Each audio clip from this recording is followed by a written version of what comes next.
Fala galera, sejam bem-vindos ao Partiu Cast. Eu sou Jéssica. E eu sou o Matheus. E eu espero que vocês venham com a gente para escutar as perspectivas e um pouco da experiência de outras pessoas que vivem aqui na Alemanha, para que vocês possam tirar suas próprias conclusões.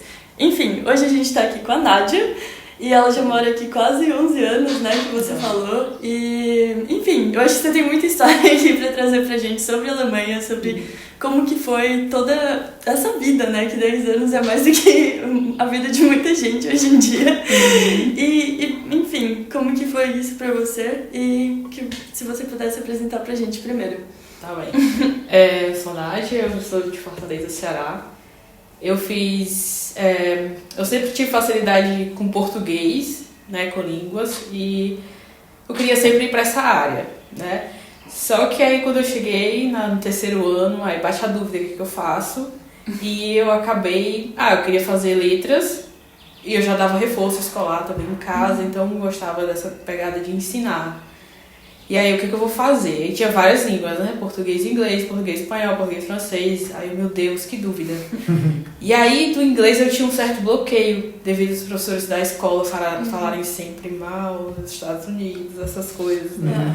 E eu criei um bloqueio. E eu falei, inglês, eu sei que é a língua mundial, não vou fazer. E espanhol, eu faço um curso depois, isso é uma coisa, vamos dizer, não que seja fácil, né, mas tem uma pegada mais fácil em comparação a outras línguas, né, pra gente. Próximo do português, né? É muito próximo, exato. E aí eu fiquei italiano, francês, alemão. E aí eu tinha um professor na escola, professor de português, ele era bem legal com a gente, ele deu aquela orientada. Faz alemão também, é um pouco mais, né, mais fácil de entrar, ele tem mais chance de entrar de primeira. E eu gostei da ideia porque ele me deu um quê de desafio, por eu não saber alemão, eu não sabia nada. E aí eu fiquei, então decidi fazer, aí deu tudo certo, eu passei. Sim. E aí quando eu cheguei quando eu soube do resultado da segunda fase, me deu um pouco de desespero, porque que legal, eu passei. Mas eu não sei alemão.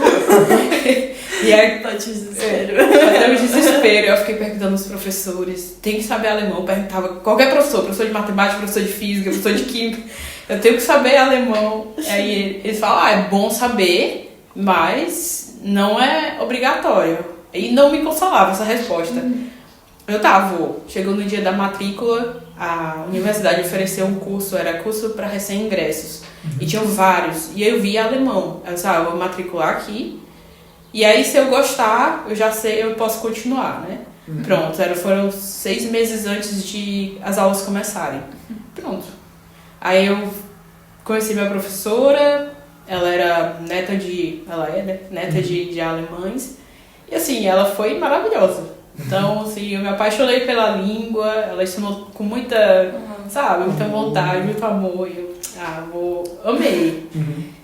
E na graduação tiveram outros perrengues, né, porque, nossa, assim, foi, na graduação a gente já tem que ter a base, e eu me senti às vezes um pouco inferior às outras pessoas, porque tinha filho de austríaco, tinha gente que já veio com bolsa pra cá, gente que já tinha morado fora, e eu não tinha experiência nenhuma na Alemanha, tudo do zero. Então eu ficava ali meio quietinha na aula, entendia, mas não tinha muita confiança em me expressar, né?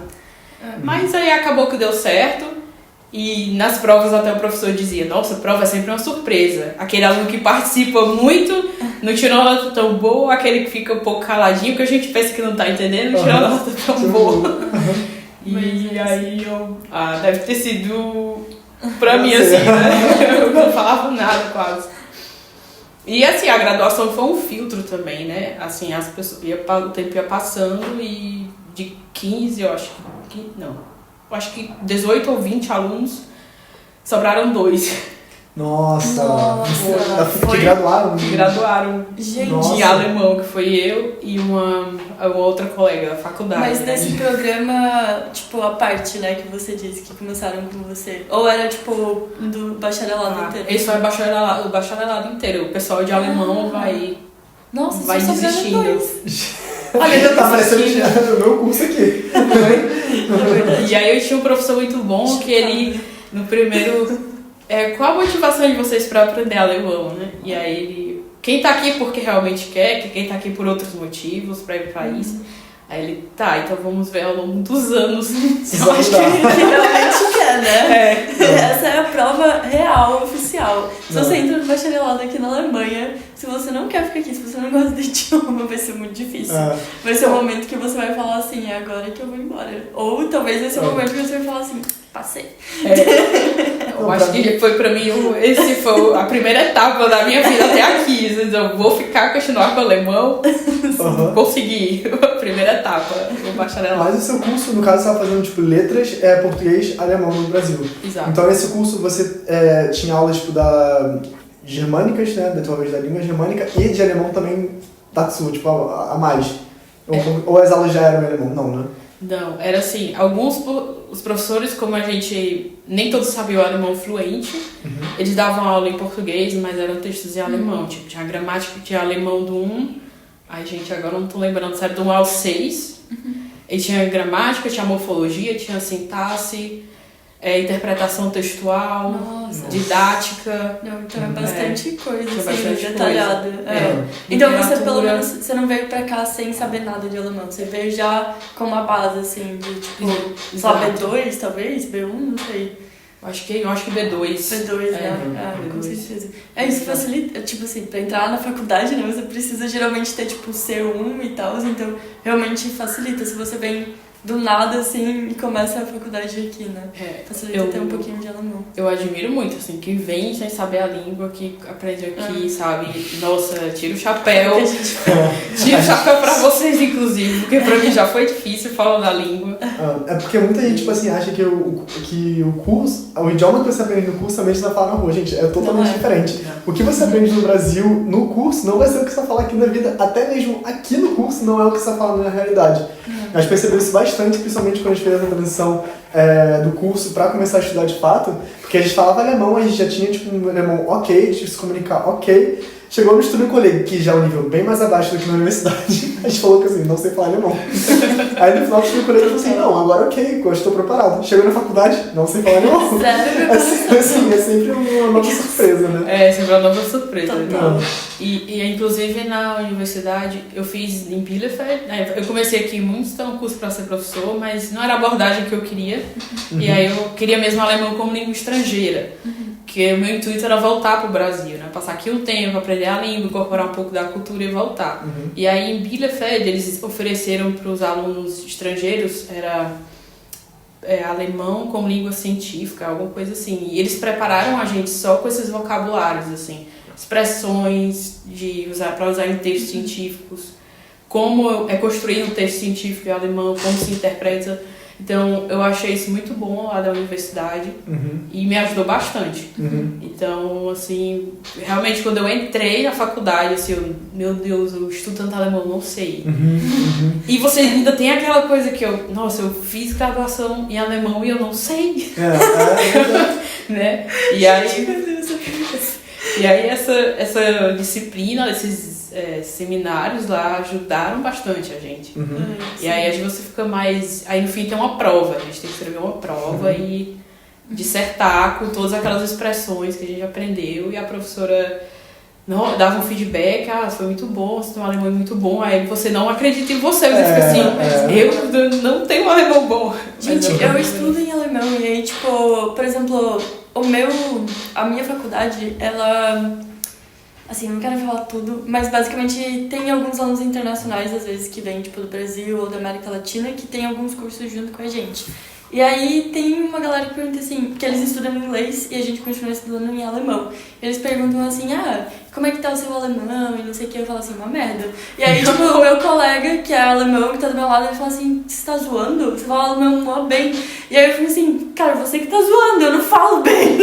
Sabe? Tipo, parece que você nunca vai conseguir falar, se sentir que fala bem, sabe? Porque parece que vai ser pra sempre o seu idioma, tipo, estrangeiro, sabe? E que você nunca vai conseguir entrar, tipo, pra parecer uma pessoa fluente.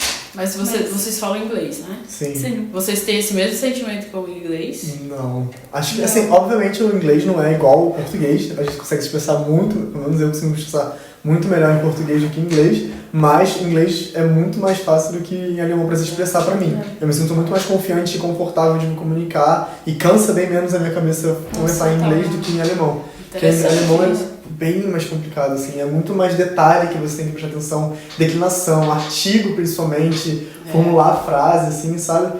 Então alemão às vezes é também tranquilo, mas eu preciso pensar um pouco mais do que pra inglês, gastar mais energia, assim. Eu sinto que sempre, tipo assim, eu posso não sei o que é, mas eu sinto que sempre que eu tô falando alemão, parece que eu tô falando errado.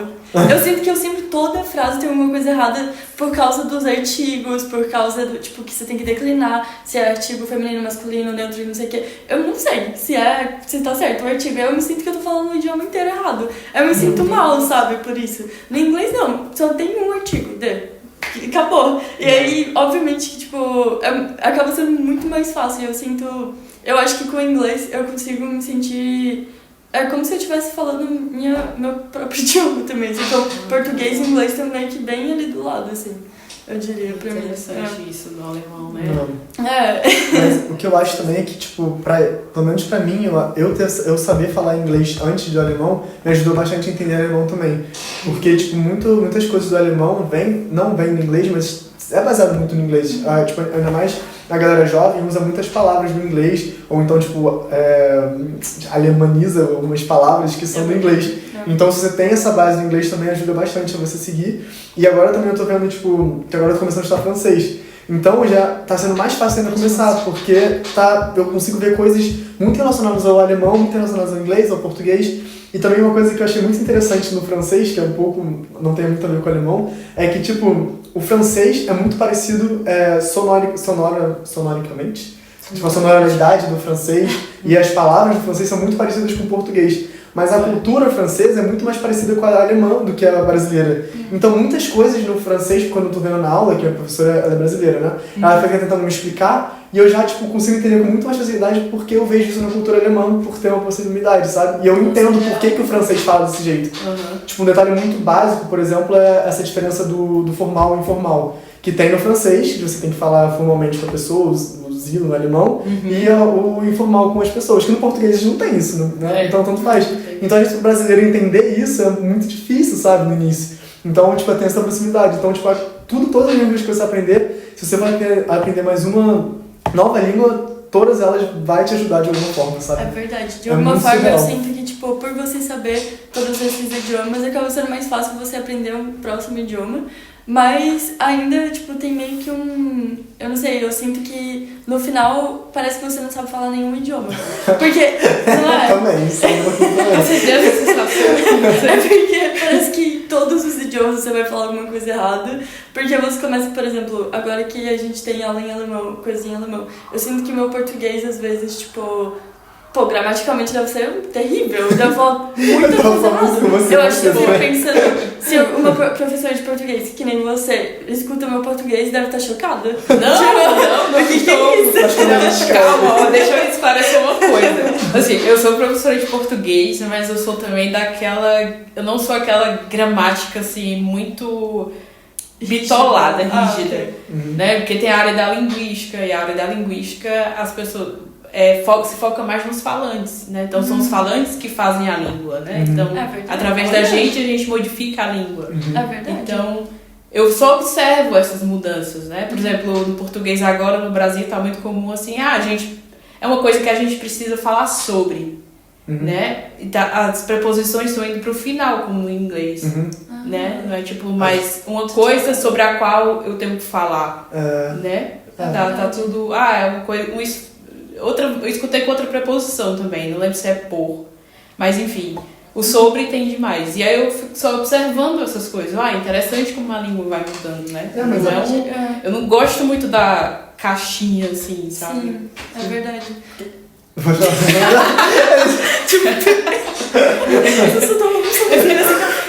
É que eu tava em dúvida se você ia falar uma coisa, não pode falar.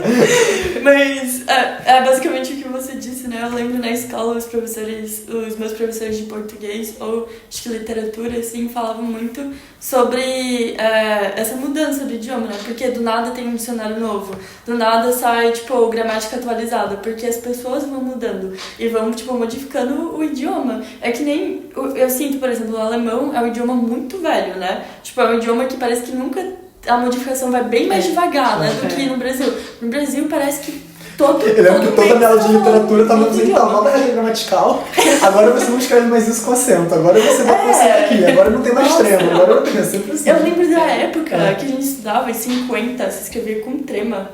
50? O U tinha trema. Tipo, tranquilo, trema. Era um negócio real. Eu lembro porque, assim, eu sou, tipo, polonesa, então eu cresci no Brasil e eu aprendi, tipo, português no Brasil. Obviamente que eu não lembro dessa época porque eu era criança, mas eu tinha muita dificuldade em português na matéria quando eu era criança, sabe? Mas tinham essas coisas, assim, pequenas, tipo, detalhes, eu lembro muito que, tipo, foi modificando bastante, sabe?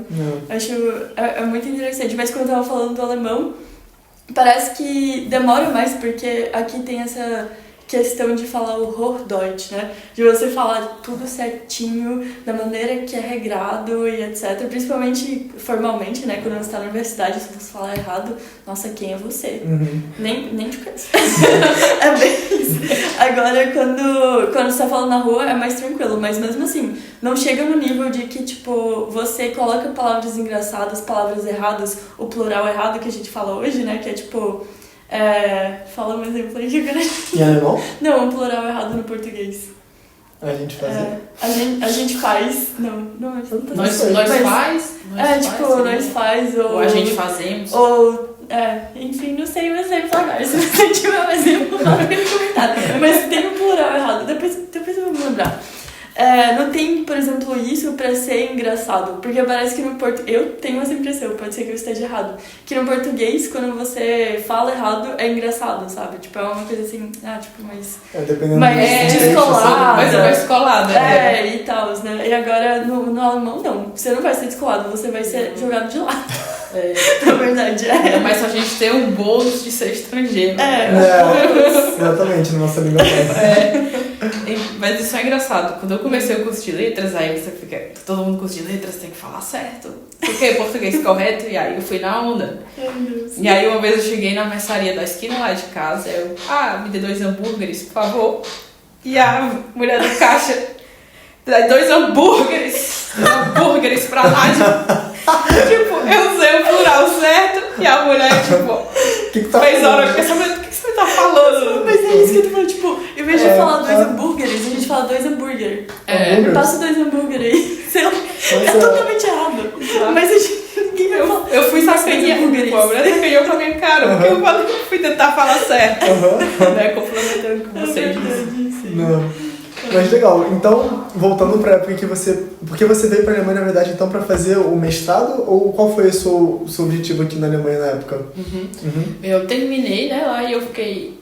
comecei a trabalhar, então dava aula em níveis iniciantes, A1, A2. E eu sentia que faltava aquela coisa, porque uma língua, quando você aprende uma língua, tem toda uma carga cultural que vem com ela, né? Então os alunos perguntavam como é que é isso, como é que é aquilo, e eu não sabia responder. E eu ficava, às vezes, me sentindo mal. Cara, eu sou professora, eu tenho que ir naquele país lá. E eu sentia também que a minha língua não estava evoluindo, meu alemão. Tipo, eu estudava muito, mas não estava indo pra frente. Né? Eu não usava. E aí começou a me bater, assim, meio que um desespero. Assim, eu vou pra Alemanha. E aí eu queria vir pra estudar. E aí eu conheci uma aluna que ficou no meu pé. Vamos, Nádia, vamos pra Alemanha, gente. Vamos pra Alemanha. Ela queria vir junto com você? Foi, ela veio junto comigo. Ai, que legal. E aí gente, essa mulher tá insistindo tanto que eu não tenho que fazer isso, ainda tenho que fazer aquilo, não sei o que. Ela, não, Nádia, vamos. Se planeja que tá certo. E eu, vamos. Aí eu já tinha alguns conhecidos por aqui, então eu fiquei visitando alguns, pra lá, pra cá. E aí eu me matriculei, era época de matrícula, acho, quase matrícula da universidade, assim. Eu me matriculei, eu vamos ver, né, se você aceita ou não. E aí deu certo, assim, a universidade não teve problema nenhum em reconhecer o meu diploma no Brasil, né? Eu não tive que fazer um reconhecimento extra, só fiz a tradução dos papéis e veio para a universidade. Foi, aí deu tudo certo. Tanto aqui em Münster quanto em Bielefeld. Não tive problema nenhum. E aí você começou a faculdade, no caso, em Bielefeld? Ou foi aqui em Münster? Eu comecei aqui, foi a minha primeira.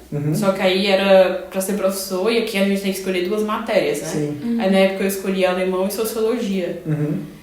Mas não tava legal, assim, tava, sabe quando você sente que você tá no lugar errado? Então,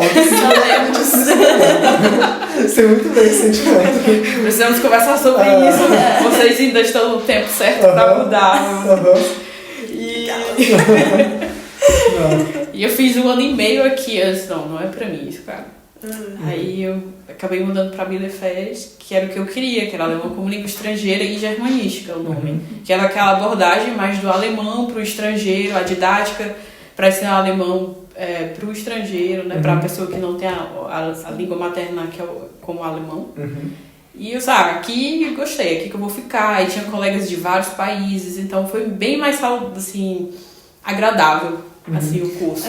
Eu acho que isso de ter colegas estrangeiros é uma coisa que todo mundo pensa, só quero ter colega alemão pra falar alemão, não sei o quê. Mas a gente já falou várias vezes aqui também. Todo podcast a gente fala isso, mas é muito importante você ter, nem que sejam amigos brasileiros, mas amigos estrangeiros, porque faz você sentir em casa, faz você se sentir bem, né? Às vezes, se você não consegue se comunicar bem com os alemães, ou não sei, eles fazem você se pertencer, sabe? Porque no final todo mundo passou mais ou menos pela mesma coisa. Todo mundo se acolhe, sabe? né? E aí os alemães eles moram aqui, eles viveram a vida inteira deles aqui, fazendo faculdade aqui, não é nada novo, cara.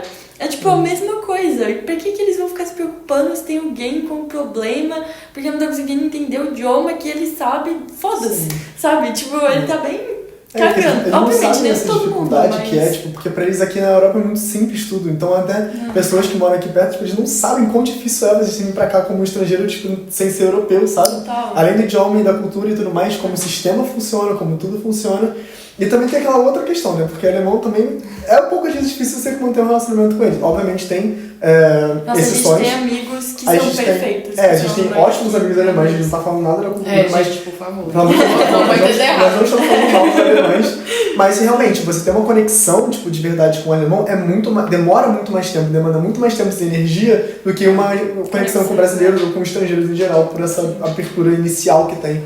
Mas é verdade. No curso tinha gente da África, da Turquia, do Irã, da Palestina, então eram pessoas que tinham passado pela mesma coisa de aprendizados, da língua, aqui os mesmos choques culturais, por incrível que pareça, apesar de vir de países totalmente diferentes, né? E a gente se entendia, assim, a comunicação era sempre em alemão e sempre fluiu. E a amizade com o alemão realmente também demanda mais tempo, até o alemão confiar, né? E se abrir, então não é impossível, mas demora bom. Sim, com certeza. Exatamente. E você sente que tem uma diferença de, assim, o alemão, por exemplo, que você tem na universidade, né, que é mais formal mesmo, e o alemão que você vai falar com os alemães. Então, hoje em dia eu ainda sinto que eu tenho dificuldade de como eu seria, por exemplo, em inglês. Eu consigo me expressar bem e eu consigo ser, mais ou menos eu mesma, como eu quero. Mas em alemão, eu não consigo, assim, hoje em dia, eu sinto assim, eu tenho um alemão perfeito pra universidade, perfeito mais ou menos, né? Pra universidade, onde eu consigo, escrever texto e etc. Mas eu sinto que pra falar com os alemães ainda é formal demais. Eu sinto que é, uma coisa assim, parece que tem uma distância ainda, sabe? E no inglês não, parece que é eu tô igual. Você tem, você sentia a mesma coisa, assim, em alguma época? Ou você conseguiu passar por essa barreira, assim, rápido? Senti, assim, essa diferença da linguagem coloquial para a universidade realmente é muito grande. Assim, apesar do alemão ter uma gramática, eles prezarem pela gramática correta no dia a dia também, né? Mas há uma diferença no vocabulário, as expressões. Tanto que eles chamam, traduzindo agora, não sei se vai estar correto, tá, a tradução, mas é alemão da repartição pública, que são expressões tão abstratas, assim, a pessoa quer dizer algo não tão difícil, mas é tão formulado de um jeito que você fica... que é isso nessa carta que a carta que chega lá em casa, né? Então é uma outra linguagem já também. Sim. E eu acho a língua da universidade, os textos acadêmicos, um pouco parecido com isso, né? Essa coisa mais abstrata, mais difícil. É verdade. Mas em questão essa da formalidade do alemão, eu também acho bem formal e eu acho que eles gostam disso também, de ser um pouco formal, sabe? Sim. Eu trabalhei num restaurante e aí tinha uma última mesa com acho que 3 alemães, eles estavam lá bebendo, se divertindo, e eu limpando as mesas, né? Terminando, fazendo as coisas. Mas quando terminar eu falo com eles. E aí ela perguntou, vocês já estão fechando? Aí eu, sim. Aí a gente precisa pagar? E aí saiu natural, nem pensei nessa frase. Eu falei assim, se os senhores pudessem pagar agora, eu ficaria muito feliz. Isso eu não ia falar em português na minha vida, eu não tenho essa frase. E aí o namorado de uma amiga que também trabalhava comigo tava lá e escutou, né? E aí depois essa amiga minha veio falar comigo.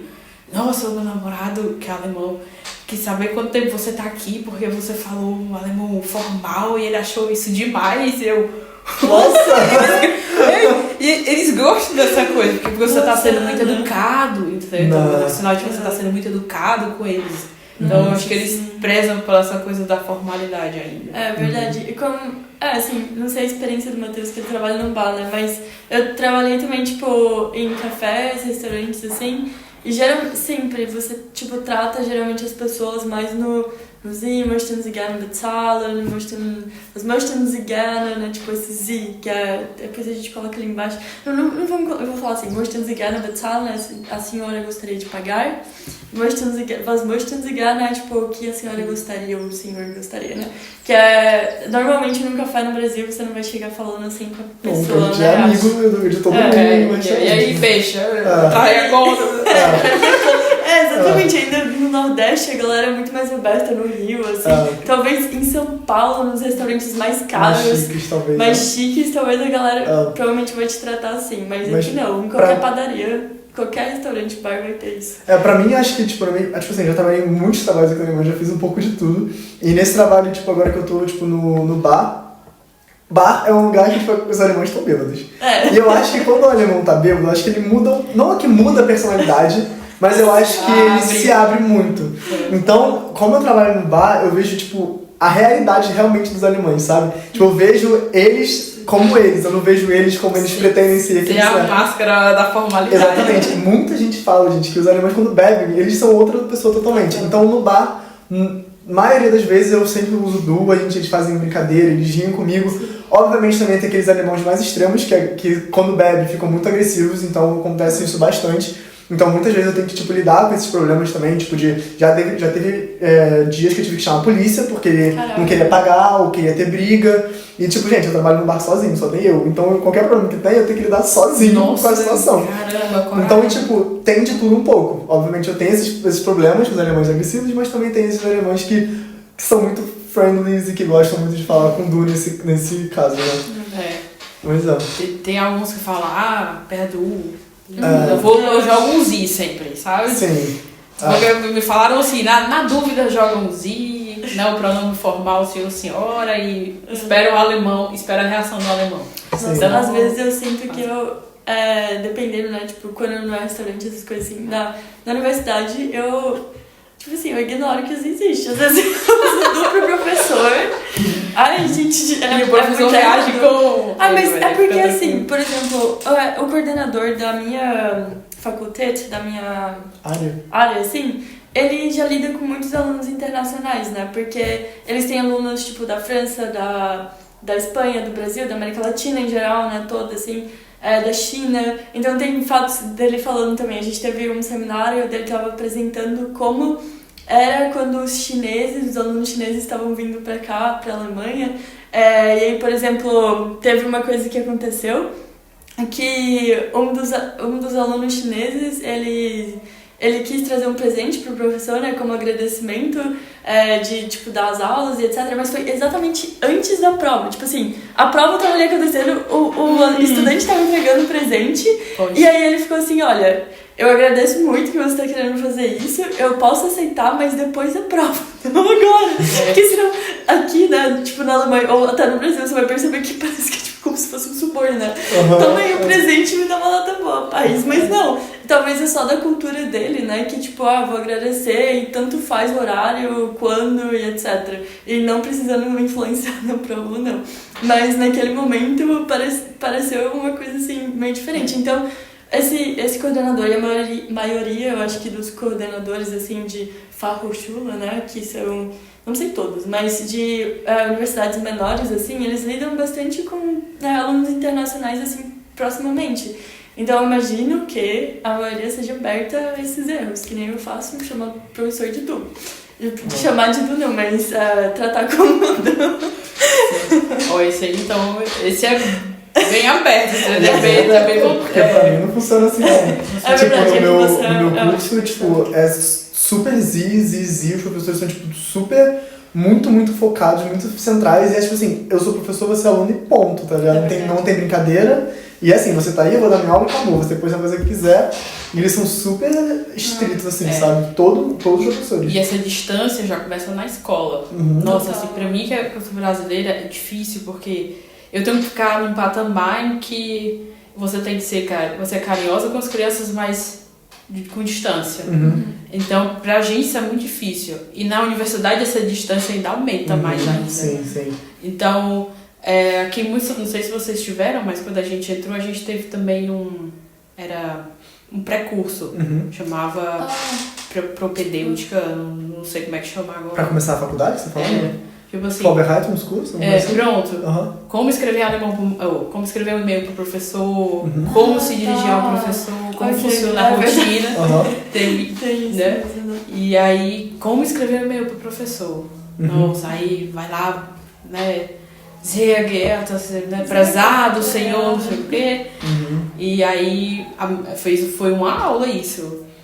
Uma professora pegou vários e-mails, qual o e-mail melhor aqui mais adequado para enviar ao professor, sabe? Teve essas coisas. Surreal pensar nisso, imagina, será que tem isso no Brasil? Eu não sei, acho que isso pode ser melhor, né? Não, achei assim, meus professores eram muito tranquilos, mas no Brasil era, pessoal, aí em anexo as coisas, sei lá, as dinâmicas, uma coisa bem informal, né? Mas acho isso muito legal, porque você também, os alunos têm mais proximidade pra falar com o professor e você, tipo, realmente, o professor entender quais são os problemas, assim, né? Obviamente, cada lado tem uns lados positivos e negativos também, que às vezes o professor é muito aberto, os alunos podem abusar um pouquinho, né?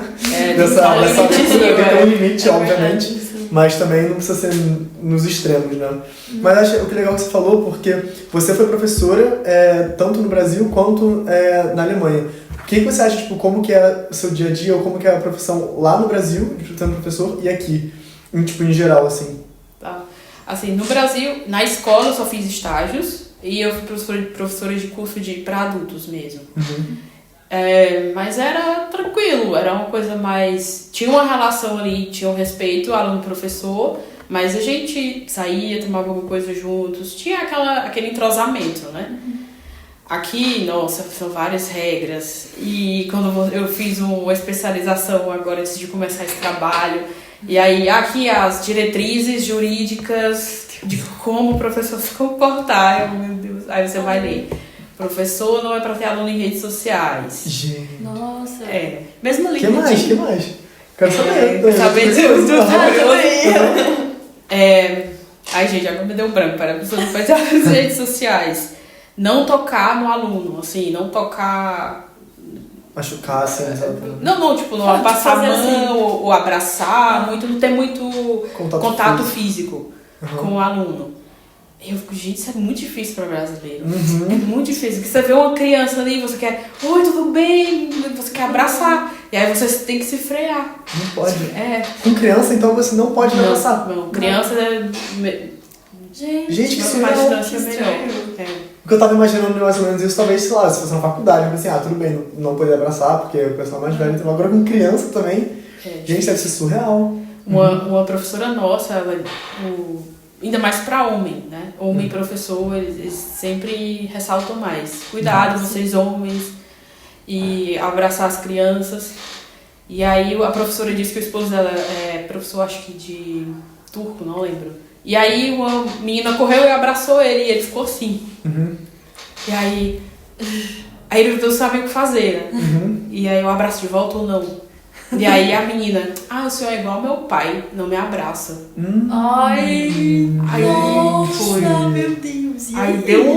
Aí deu um negócio, ela falou, né, que ele ficou um pouco triste, aí pegou, abraçou assim de leve, né, passou assim a mão. Ai, mas tipo, não tem nesses... É porque assim, eu entendo que tem um protocolo, né, e tipo, lidar com criança, eles querem talvez, tipo, prezar a segurança, né, porque existem pessoas loucas, doentes, que podem fazer qualquer coisa, mas, pô, nesse caso, tipo, tem algumas situações, né, que, eu não sei, às vezes a criança precisa, tipo, de um abraço, ou precisa de um afeto, assim, né, de, tipo, principalmente alguém que, o professor, ou... não sei, alguém que tá ali coordenando, tá sempre com você, ali fala assim, não, você fez isso bem, que não sei o que é.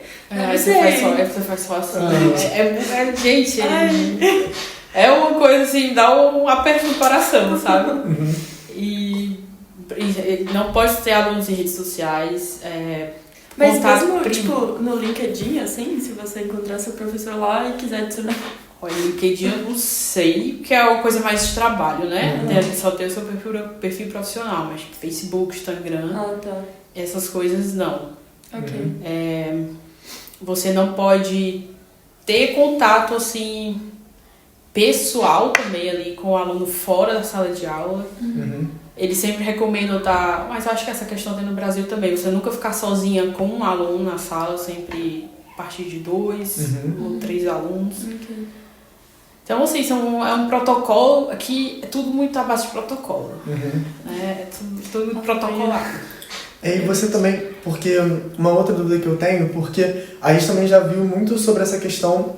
a gente falou bastante em outros podcasts também com nossos vídeos, que o professor na faculdade, voltar para a faculdade, eu não sei, no curso de idioma também, mas voltar para a faculdade, o professor na Alemanha ele tem muito, como é que fala? Autonomia para fazer tudo que ele quer. O professor aqui na Alemanha, tipo assim, é ele e ele faz o que ele quiser, ele faz os projetos que ele quiser, da maneira que ele quiser. Tem muito mais autonomia. Agora, no Brasil, não. Os professores têm que mais ou menos seguir mais ou menos o que a grade que tem que ser feita. Não tem tanta autonomia assim quanto aqui. No seu caso, também achou que pra você foi assim também? Você achou que, tipo, no Brasil você tinha que seguir mais ou menos uma regra, tipo, uma regra nesse outro sentido, né? De fazer o que você quiser de projetos e tudo mais. E aqui não? Ou como é que você acha? Como você pode comparar mais ou menos esse sistema? Ok. Assim, aqui, porque difere um pouco só do meu trabalho aqui, porque eu não sigo as diretrizes nacionais de ensino daqui, né? O português é algo à parte, o que eu faço. Tem um outro currículo. A gente tem esse currículo, que serve para todas as línguas, mas a gente é um pouco livre. No meu caso, eu sou livre para a maneira que eu faço, se é um projeto, se é 2, quantas aulas demoram, se é 1 mês. Pra mim é um pouco livre ainda. O que é bom e o que é ruim ao mesmo tempo, porque é meio que você tem tantas possibilidades e você tem que saber o que eu faço agora, isso tudo sozinha, né? Como é que eu coloco isso em prática da melhor forma. Né? Então falta aquele apoio do pedagógico ali, da escola, do docente. Então, na minha área em específico, tem isso. Agora, sim, eu não posso muito opinar sobre o professor mesmo na escola, porque no ensino regular alemão, porque eu não tenho... Mas pelo que eu escutei de depoimentos, não minha vivência, mas depoimentos de pais, os professores também têm essa liberdade. Tipo, teve até uma mãe que comentou comigo que os filhos vão para uma escola muito boa aqui, né, o ginásio, e começa... História, a história, né, a disciplina começa, Recife Antigo, desculpa. Recife Antigo. Imagina. No Egito Antigo, aí vai pra Grécia, aí pula pra, eu acho que é, tipo, Revolução Francesa, aí vem Segunda Guerra Mundial, aí depois volta, então, assim, esses pais não estavam tão satisfeitos porque não segue um cronograma. Tipo, é meio que o professor faz o que ele quiser, o que ele tiver vontade. Eu tenho vontade de dar esse assunto, eu vou dar. E aí o esposo dela é historiador da arte, então ele fica meio que tendo um ataque de nervos, assim, como é que pode? Né? Porque quebra toda a linha de raciocínio, né? E como é que eles lidam com, por exemplo, como que eles vão saber que todos os alemães, não sei se é uma resposta que você sabe, mas em geral, como que eles sabem então que todos os alemães que passaram pelo ginásio sabem sobre tudo que você precisa saber na escola? Se cada um, teoricamente, vai aprender uma coisa diferente, sabe? Tem como saber? Eu acho que não, né? Não tem como saber, aí vão tirar o tira-teima quando forem fazer a prova final, né? Não. É verdade, o habitua. Mas a gente assim, acho que deve ter, tipo, eu imagino que deve ser, tipo, eles devem ter mais ou menos alguns temas que devem ser abordados, mas talvez os professores possam abordar esses temas da maneira que quiser, da forma que eles quiserem. Então, por exemplo, você deve ter um ano, e nesse um ano você tem que dar o tema Revolução Francesa, você vai ter que dar o tema Segunda Guerra Mundial, Primeira Guerra Mundial, etc. E aí você dá da maneira que você quiser. No final você tem que saber isso. Eu imagino que deve ser assim. Não posso falar, se alguém sabe também, ó, deixa nos comentários, ó. Mas não. Faz sentido. Então, tem o currículo, né? Mas aí o professor vê da maneira que ele quiser. Como ele faz. Tipo, eu percebi bastante que, pelo menos no meu curso, na minha experiência também na minha faculdade, muitos professores, porque eu já vi, eu achei um arquivo que tem todos os scripts e todas as provas passadas de outros professores que tiveram. Porque também os professores aqui, quando começam a dar aula, eles ficam anos e anos dando aula, né? E eu vi que, tipo, realmente os scripts de hoje são muito parecidos com os scripts passados, sabe? Tipo, no meu caso, eu até achei estranho, porque, tipo, seguiu realmente a mesma linha de raciocínio. E eles fazem as mesmas coisas que a galera que se formou em 2000, 2001 fazem também. Talvez seja alguma exceção, não sei. Mas seguiu realmente o mesmo script, as mesmas provas, o mesmo estudo, assim, sabe? Da mesma maneira. Porque aqui também dá um trabalhão mais, né, pra eles. Aqui são não sei quantos alunos tem no seu curso. Deve ser aula naqueles salões grandes. Sim, teoricamente 120, né? Porque começou 120. Hoje em dia deve ser o quê? 40. Tipo letras alemão, vai filtrando. Mas eu acho que engenharia aqui, porque assim, só sobrevive quem é o guerreiro de Deus. Sei lá. Não, sério? Porque primeiro que é Steinfurt, que é uma... Não falando mal de Steinfurt pra quem quiser vir pra cá. É uma oportunidade da hora pra você começar. A gente também, a gente morou em Mettingen, que é uma cidade minúscula, a gente passou por isso pelo Student College e foi massa, sabe? Mas agora, tipo, a gente já morou em várias cidades pequenas, eu acho. E principalmente pro Matheus agora em Steinfurt, cara, realmente não tem muita coisa pra você fazer, sabe? É só aquela galera ali, tipo, galera mais internacional, geralmente, né? E é muito... Você não tem quase contato nenhum com o professor, eu acho que... Não sei, você tem como falar da melhor experiência. O que eu acho é porque, por exemplo, ali, Steinfurt, como é uma cidade que não tem nada, e ali é o campo só de engenharia. Tipo, engenharia e essa área técnica, eletrônica, tudo essa parte técnica é lá, tipo, engenharia química, engenharia... tudo lá. Então, tipo, já um ambiente mais focado demais. A galera tá, tipo, estudando, tipo, 100% do tempo. Tipo, eles não fazem nada da vida. E realmente em Steinfurt não tem muitas opções de coisa pra fazer. Como em Münster, tipo, não tem muitas coisas de festa. Normalmente as festas que tem são mais em casa, são mais, tipo, VG Party, tipo, em casa e tudo mais. Então já tem uma opção muito menor. Então você já tá naquele ambiente que todo mundo tá ali estudando, tipo, o tempo todo e tudo mais. E tem muita gente que começa o curso, e como eu, por exemplo, também comecei, tipo, subestima um pouco de como que é o curso, pelo menos na minha experiência. Eu subestimei bastante de como que era o curso, porque, gente, eu vim da minha escola, eu não sou uma pessoa que sou uma pessoa muito estudiosa. Tipo assim, eu não sou aquela pessoa que, tipo, estuda todos os dias, toda hora, tudo, não sou. Então eu cheguei aqui e achei que na faculdade fosse igual a escola, que eu ia chegar, e um mês antes das provas eu comecei a estudar e era tudo certo. Não é. Isso não vai dar certo, sabe? E aí a galera, eu acho que muita gente começa com essa mentalidade também e não dá certo. A gente tem muita prova e cada prova tem, tipo, cada script de cada matéria tem 160 e tantas páginas que você tem que saber de tudo um pouco, de todas as matérias. Então realmente é bem puxado. Então a galera que tá lá, você tem que ter muita cabeça assim, é isso que eu quero, porque vai ser foda. E é muito raro os casos das pessoas que fazem de 3 anos. Porque é o tempo da faculdade, né?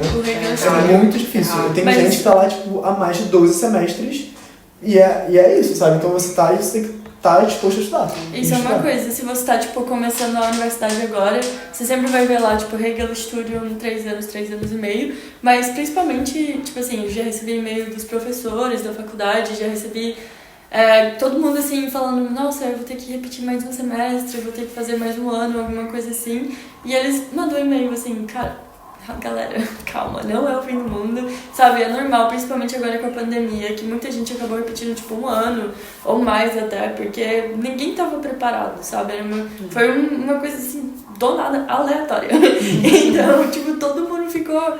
Tipo, teve gente que continuou realmente, que conseguiu, tipo, ainda tirar notas melhores, mas teve gente que, tipo, ficou no chão, sabe? E principalmente pra galera que é estrangeira, que vem aqui estudar, é normal você não conseguir, tipo, terminar no Hegel Studio, mas aí você vai precisar 1, 2, 3, 4 semestres a mais, e tá tudo bem, mano. Porque, primeiro que a universidade aqui já são 3 anos, ou 3 anos e meio, no Brasil são 5, né? 5 ou 6. Então você já tá economizando tempo. Não é isso. E aí no final você vai ter um bacharelado em alemão, sabe? Da Alemanha, que você vai poder usar no mundo inteiro, quase. Então, tipo, para de ficar assim, bitolando com o tempo, né? Uma coisa assim que é normal. E tá tudo bem, cara. Acho que isso é importante. E aí a gente começa a trabalhar, sabe? Ó, quem pudesse só estudar, focando no estudo. Porque quando começa a trabalhar, no meu caso, ó, me desvirtuei.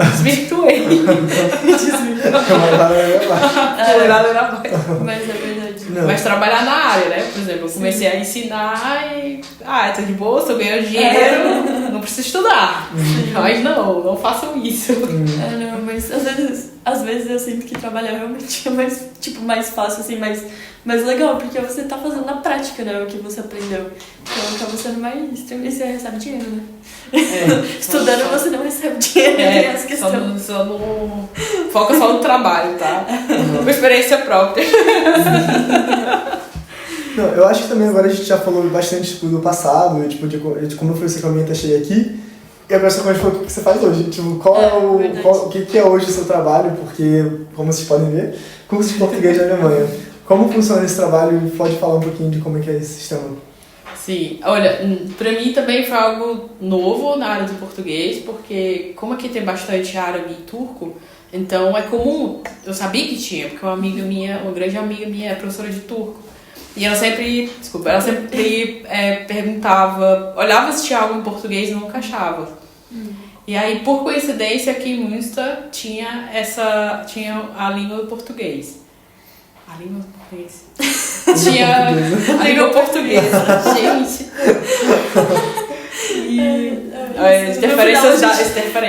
No final a gente não fala nenhum idioma, né? Pode ter um pouco. É bem isso. E aí foi meu esposo que acabou achando na internet. E a gente, caramba, vou me candidatar. E eu pensava que era só umas horinhas pra dar aula de português. Não, era um trabalho realmente com várias horas, com turmas.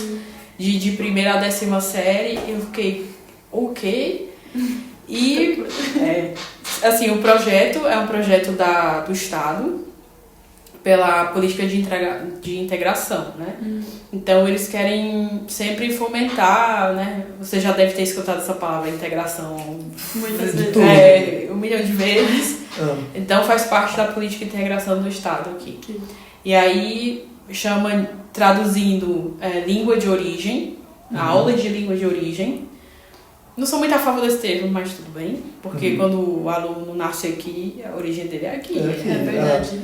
Já tem essa coisa, né? Esse já é um outro tópico. Esse é um outro tópico. É um termo bem polêmico, mas tudo bem. Exato. Eu falo com o aluno, não, nasci aqui, eu sou alemão. E aí, sabe... Você tem que dar um update aí, uma atualizada. Mas enfim, chama aula de língua de origem e tem várias línguas. Eu acho que hoje tem albanês, tem árabe, turco, polonês, espanhol, italiano, bósnio, sérbio e o português está no meio. E aqui tem uma comunidade muito grande de portugueses, né? E isso começou quando vieram aqueles trabalhadores hóspedes, né, dos anos 70 ali. E aí a Alemanha queria, tipo assim, era um pré-requisito para as crianças eles continuarem a aprender a língua da família, porque quando eles retornassem para o país deles, eles não teriam desaprendido a língua, né? Então era um pré-requisito para essas famílias. E aí, só que com o passar do tempo, a Alemanha, né, na política dela achando que essas pessoas iam embora, as famílias foram ficando. E aí mudou, né? Antes era, por exemplo, aula de português só para quinta série, só para sexta série, era separado por séries. Hoje, como já tem menos alunos, né? Já mudou o foco, não é mais para quem vai voltar para o seu país, mas para continuar vamos dizer, cultivar a língua da família, né? Então tem muito menos alunos hoje em dia. Então os grupos são, por exemplo, de primeira a quarta série juntos e de quinta a 10ª série juntos. E hoje o intuito é fomentar as línguas naturais que aquela criança sabe, com que aquela criança tem contato ali no contexto familiar, né? Então é uma ideia muito legal, mas infelizmente assim ainda não é muito divulgada, não é muito percebida assim pelas famílias. E aí já existe aqui eu acho que há mais de 33 anos, porque o professor antes de mim se aposentou, e aí por isso que abriu essa vaga. E eu acho muito legal, mas é uma área ainda que tem muito ainda para ser feito. Sim, com certeza. É bem desafiador, porque tem crianças que sabem, né, foram alfabetizadas em casa pela mãe, então sabem escrever português bem, falam português bem. Outros já falam português como língua estrangeira, né? Então tem vários níveis em uma mesma sala, basicamente. Exatamente. É complicado, né? Então não tem material, não tem um livro para esse grupo, porque um livro do Brasil é feito para o aluno que cresce no Brasil, e as lições são muito mais densas, textos enormes. Oração subordinada, vamos estudar as orações subordinadas. Isso um aluno aqui não vai precisar, ele vai precisar só se comunicar. Então, o livro do Brasil já é muito difícil para esse aluno. Aí você vai pegar um português como língua estrangeira, às vezes é muito fácil para o aluno. Verdade. Então, é um mundo assim, de questões e desafios aí que eu nem sonhava que existia, que eu entrei, vou ensinar português, que legal. Mas é tranquilo falar vai ser tranquilo falar meu idioma. Não, e além disso que você tinha falado, né? Porque ali é português, mas não só do Brasil, é português de Portugal também, né? Exatamente. Então você tem que lidar com essa barreira aí também que tem. Essa barreira. Então eu tô aprendendo o português de Portugal também, fico escutando vídeos, lendo gramática, então eu tô ali aprendendo também. E você tá achando, tipo, muito difícil, assim? Ou dá pra pegar tranquilo o português de Portugal? dá pra pegar tranquilo, inclusive aquilo que você falou no começo, gente, no começo, que uma língua te ajuda a entender a outra, né? Então, o português me ajuda a entender, é claro, né, o português de Portugal, e a lógica alemã me ajuda a entender a lógica do português de Portugal. Sim. Total. Sim. Total. Isso é muito engraçado, né? Porque apesar de serem idiomas parecidos, né? Português, quer dizer, quase a mesma coisa, português de Portugal, português do Brasil, são em lugares diferentes. E, teoricamente, os idiomas que estão aqui, espanhol, português, inglês, aqui na Europa, têm a mentalidade europeia. E como é que você explica isso? Não sei. Mas você explica depois cultural, né? E como ela falou, tipo, o idioma traz uma bagagem cultural muito grande. Então aqui a bagagem cultural é muito parecida. A cultura europeia, obviamente, tem suas diferenças, mas ela é muito parecida também, que é muito mais próxima que a do Brasil. Então por isso que tem essas conexões assim. E é engraçado, por exemplo, os portugueses falam deitar lixo ao chão. E aí, traduzindo, é o alemão traduzindo ao pé da letra. É verdade. Né? Den Mur auf dem Boden liegen. Né? É o acusativo e ainda é o deitar. Nossa! Aí gente, a lógica alemã. Eles falam também em português, tipo assim, quão caro é isso? Alguma coisa assim? Que é tipo, Vitória estas. Não, esse aí eu ainda não vi. Sei lá, pode ser assim. Mas eu não vi. Mas aí algumas frases, gente, parece tradução direta do alemão, né? Então tem uma proximidade com a Europa, né? Com o alemão, assim, uma língua europeia, a lógica, mas é o português, né? Que difere um pouco do português do Brasil. E é um desafio, realmente. No começo eu ficava muito cansada, porque eu tinha que falar, o Brasil é assim, Portugal é assim, o Brasil é assim. Mas os alunos já criaram uma certa empatia. Professora, deve ser muito difícil, né? Porque é português de Portugal, português do Brasil e o alemão. Porque às vezes eu tenho que falar em alemão para todo mundo entender, né? Nem todo mundo fala português fluente.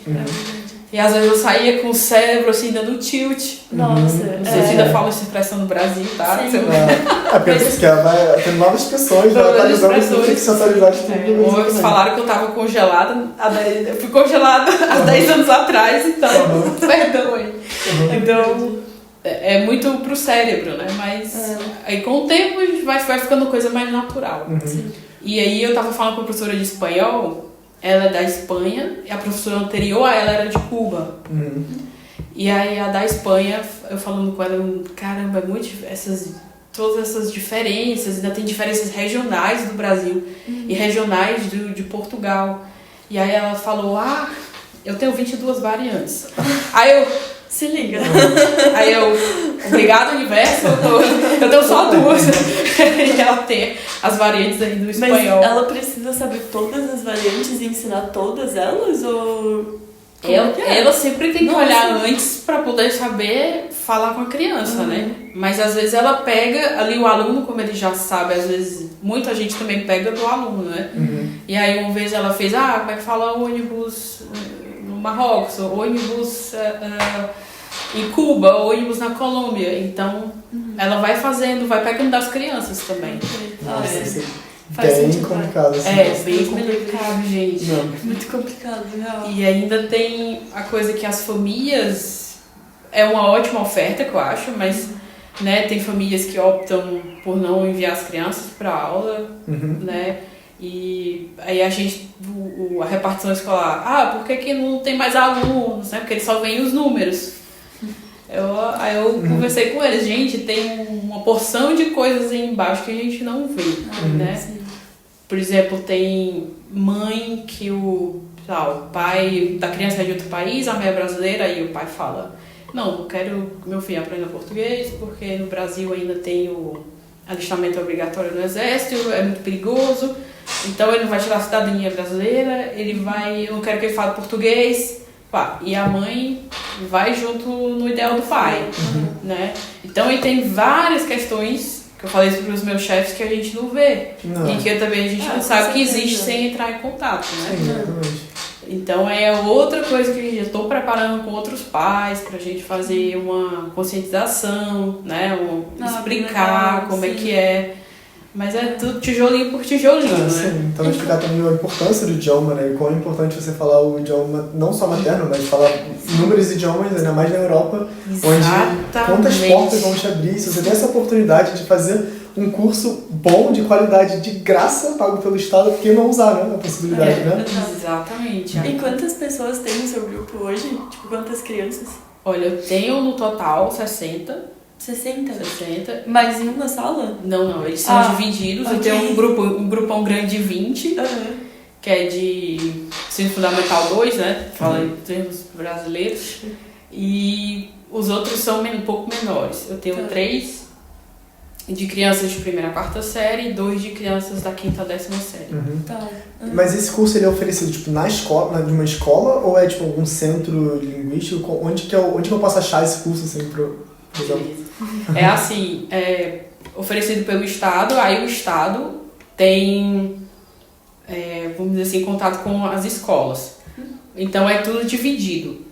Por exemplo, você tem um filho, eu quero matricular meu filho na aula de português, você meu filho na aula de polonês. Aí vocês vão lá na escola alemã, na qual o filho está matriculado, aí gostaria de matricular meu filho na aula de português e você na aula de polonês. Aí eles te dão um formulário. A escola alemã já é para saber disso. Porque eles sabem dessa iniciativa disso tudo. Mas tem escola que meio que boicota, que diz que não sabe. Gente, mas por quê? E tem outras pedras aí que se jogam. Eu não sei se é má vontade ou se é... esse povo tem que aprender alemão, não tem nada a ver com outros países. Não sei se é algo que, em termos de xenofobia também, ou à vontade, enfim, às vezes tem escolas que boicotam. E aí vamos supor que a escola sabe de tudo, legal, tá, beleza. Aí a escola te dá um formulário, você preenche, devolve na escola, a escola assina, carimba, envia para a repartição escolar aqui da cidade. Aí a repartição escolar começa a fazer uma lista de matrícula e de alunos que está entrando e passa para a gente, professores. E a gente recebe um plano. Você vai estar a tal hora, tal dia da semana nessa escola, no outro dia nessa escola. Então, no total, eu tenho 2, 3, 4 escolas que eu fico indo. Aqui em Munster só? Ou em outras... tá. Mas esse programa em si tem em outras cidades, né, daqui de NRV, ou é só em Munster? Ou tem, tipo, na Alemanha inteira, assim? Olha, é bem forte aqui no estado. Eu não sei afirmar se tem na Alemanha inteira, mas eu acho que sim. E tem, por exemplo, em várias cidades aqui também. Por exemplo, tem Steinfurt, é uma colega minha que ela é portuguesa. A gente está em contato, ela é super simpática, então a gente troca experiências porque ela tem alunos brasileiros, entendeu? Entendi. E aí tem Steinfurt, tem Osnabrück também, eu acho que ela é a professora portuguesa. Eu acho que assim, eu sou uma das poucas brasileiras que dá aula em português. As outras são tipo de Portugal, então. A maioria é de Portugal. Ok. Aí eu tenho uma colega de Düsseldorf, que também é brasileira, que entrou agora. Que legal. Então tem, pelo menos em NRV, né, daqui no nosso estado, tem bastante, pelo visto. Tem bastante. Ou seja, você pai que está morando na Alemanha e quer que seu filho fale português, use essa oportunidade que é muito, muito bom. Procurem aula de língua de origem. HSU é a sigla. HSU. E perguntem nas escolas. Vão nas escolas, eu queria preencher o formulário para aula de HSU. Né, HSU. Então a escola já é para saber. Como que é em alemão? Herkunftssprachlicher Unterricht. Ok. Entendi. Faz sentido agora. E eu tenho uma dúvida também. Por exemplo, porque eu vou dar um exemplo do meu tio, né? Ele é brasileiro, a mulher dele é da Ucrânia e o filho nasceu na Alemanha. Nesse caso, ele poderia fazer tanto o curso de português quanto o curso de ucraniano ou russo de graça? Exatamente. Então, os dois, ele pode fazer os dois tranquilo. Olha. Eu tenho alunos que o pai é italiano, a minha é brasileira. Então eles vão pra aula de italiano e vão pra aula de português. Sério, imagina. Isso é uma coisa assim que no Brasil não existe. Imagina você ter o seu filho que já com 3, 4 anos começar falando alemão, português e ainda, não sei, outro idioma, inglês. Né? Então, tipo, é uma oportunidade do caramba, assim, e é de graça. Então, gente, é surreal. Pro seu filho, aí por exemplo, o filho do seu primo, não foi? O meu primo, filho do meu tio. Pronto, a criança vai crescer falando 3 línguas naturalmente. Né? Mais o inglês que você provavelmente vai aprender na escola, talvez uma segunda língua já lá na escola, o espanhol, o francês. Pronto, então cidadão multilingüe. Isso, gente, a galera às vezes não tem noção de quanto o idioma faz uma diferença nesse mundo globalizado que a gente vive, gente. Eu quero dar um adendo, porque pra mim, eu cresci basicamente assim, né? Eu nasci na Polônia, daí meus pais me ensinaram polonês, eu falava só em casa, meus pais foram pro Brasil, e aí em casa eu só falava polonês, na escola eu só falava português, tinha aula de inglês e tinha aula de espanhol ainda, né? Então eu nasci, falando quase, 4 idiomas, obviamente que não era perfeito e tal, mas, mano, até hoje, isso facilita muito, e por eu, apesar de polonês, vamos supor, é um idioma que, você só fala na Polônia, quase ninguém fala, assim, isso é ótimo porque é uma coisa bem específica aqui pro mercado de trabalho, às vezes é muito importante porque procuram coisas específicas, assim, aleatórias às vezes. Às vezes eu tomo um susto, cara, é uma coisa tão específica que eles querem pro cargo, né? Exatamente, sim. E outra coisa, eu consegui o meu intercâmbio quando eu tava com 15, 16 anos, fiz um intercâmbio do Rotary, e como meu inglês não era muito bom, eu não conseguia ir pra, outros países, como, Estados Unidos e tal. Daí me deram a opção México, Polônia e eu acho que tinha Taiwan também, né? Taiwan, né? Também, né? Vai falar o que lá. Aí, por causa disso, por eu saber polonês, eles me deram essa opção, sendo que outros amigos, eles só tinham a opção, pra ir pro México, sabe? Então eu vim pra Polônia por causa do meu polonês. Sabe? Porque eu sabia o polonês e tal, já tinha um contato. Então, às vezes vão surgir oportunidades aleatórias na sua vida que você não tem noção por causa de um idioma que você aprendeu quando você era criança. Ou por alguma coisa, E seus pais fizeram muito bem, porque eles eles delimitaram o que é o difícil para as famílias aqui, né? Eu sei que é difícil, pessoal, não estou julgando os pais porque eu sei que é. Porque muito pai, vou falar assim, alguns pontos, né, que dificulta.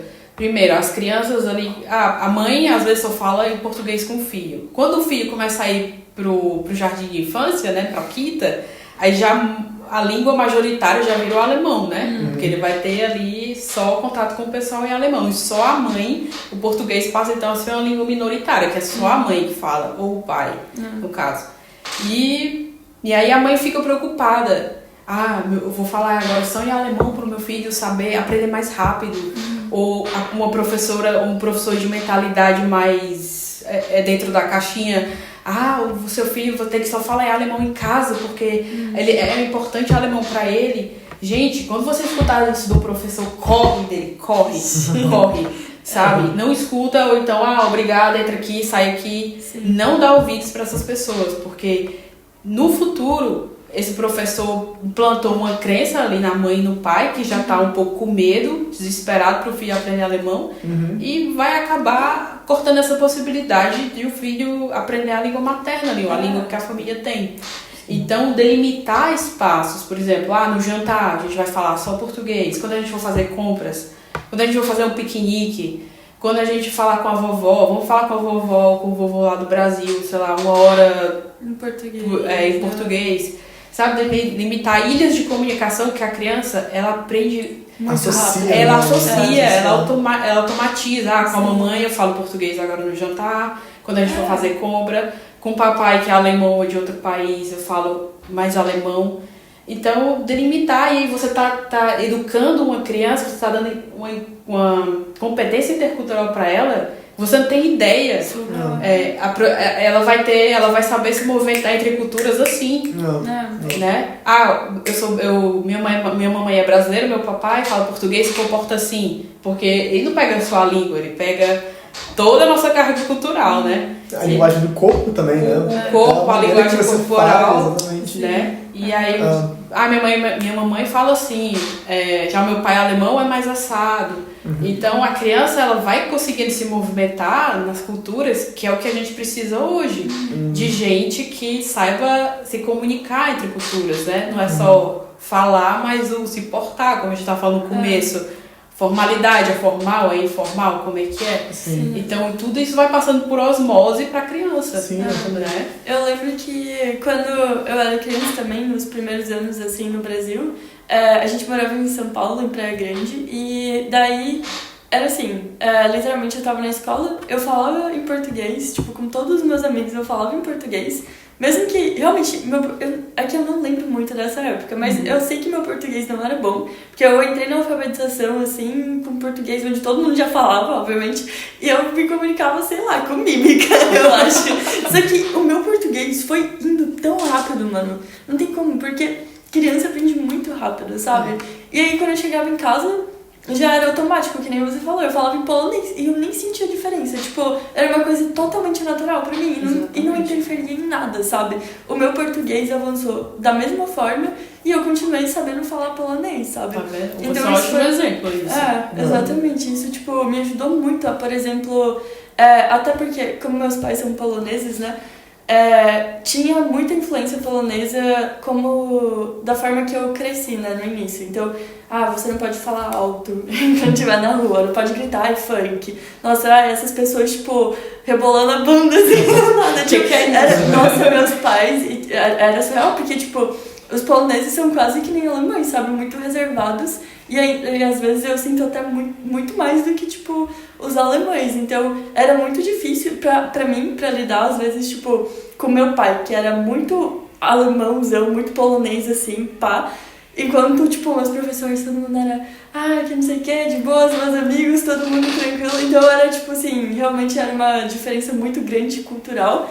Mas com o tempo, você vai aprendendo e crescendo. E aí, agora, por exemplo, quando eu vim pra Alemanha, foi teoricamente, não foi fácil se adaptar, mas eu conseguia entender muitas coisas culturais, por que elas funcionavam dessa forma e como era a melhor forma de eu me portar com alguém, com alguma pessoa por conta dessa experiência passada, sabe? Então o teu background polonês já te ajudou nessa questão, né? Exato, de alguma forma, mas É, muito interessante. Tipo, eu acho isso muito integrante, sabe? Exatamente. Porque, de alguma forma, não sei, tipo, você viver em duas culturas e crescer nesses dois ambientes te faz perceber coisas que as pessoas outras não conseguem perceber. Tipo, hoje em dia, a gente morando aqui, se a gente voltar pra nossa cidade, pros nossos colegas de escola, que a gente estudava antes, etc., ou na universidade, eles não vão conseguir entender certas coisas que a gente faz. É o choque cultural ao contrário, né?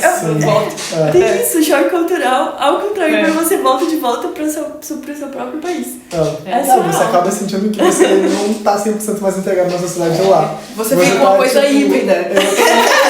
Exato. Total. Tipo, você não tem mais um lugar que se sente assim, 100% casa. Tipo, você é 80% em cada um, sabe? No Brasil você fala, nossa, sou muito alemão. Na Alemanha você fala assim, nossa, sou muito brasileiro. É verdade.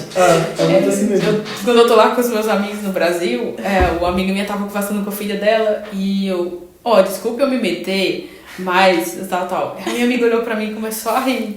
Nádia, desculpa eu me meter. Eu falei, gente, desculpa, é o alemão todo dia. Sim, você começa, tipo assim, eu sinto que quando eu tô no Brasil, sei lá, eu às vezes me sinto tipo outra pessoa. Eu me sinto, tipo, não pertencente exatamente, mas ao mesmo tempo eu sei que pertenço, eu não sei explicar. É muito doido. É, muito doido. Mas também demora um pouco de tempo, porque normalmente a gente vai pro Brasil e a gente fica muito pouco tempo. Então quando a gente tá começando a realmente se adaptar e entrar nessa cultura de novo brasileira, a gente vai ter que voltar. Mas eu percebi isso bastante agora, porque na pandemia eu fiquei 6 meses no Brasil, mais ou menos, fazendo tipo aula online, né, na época.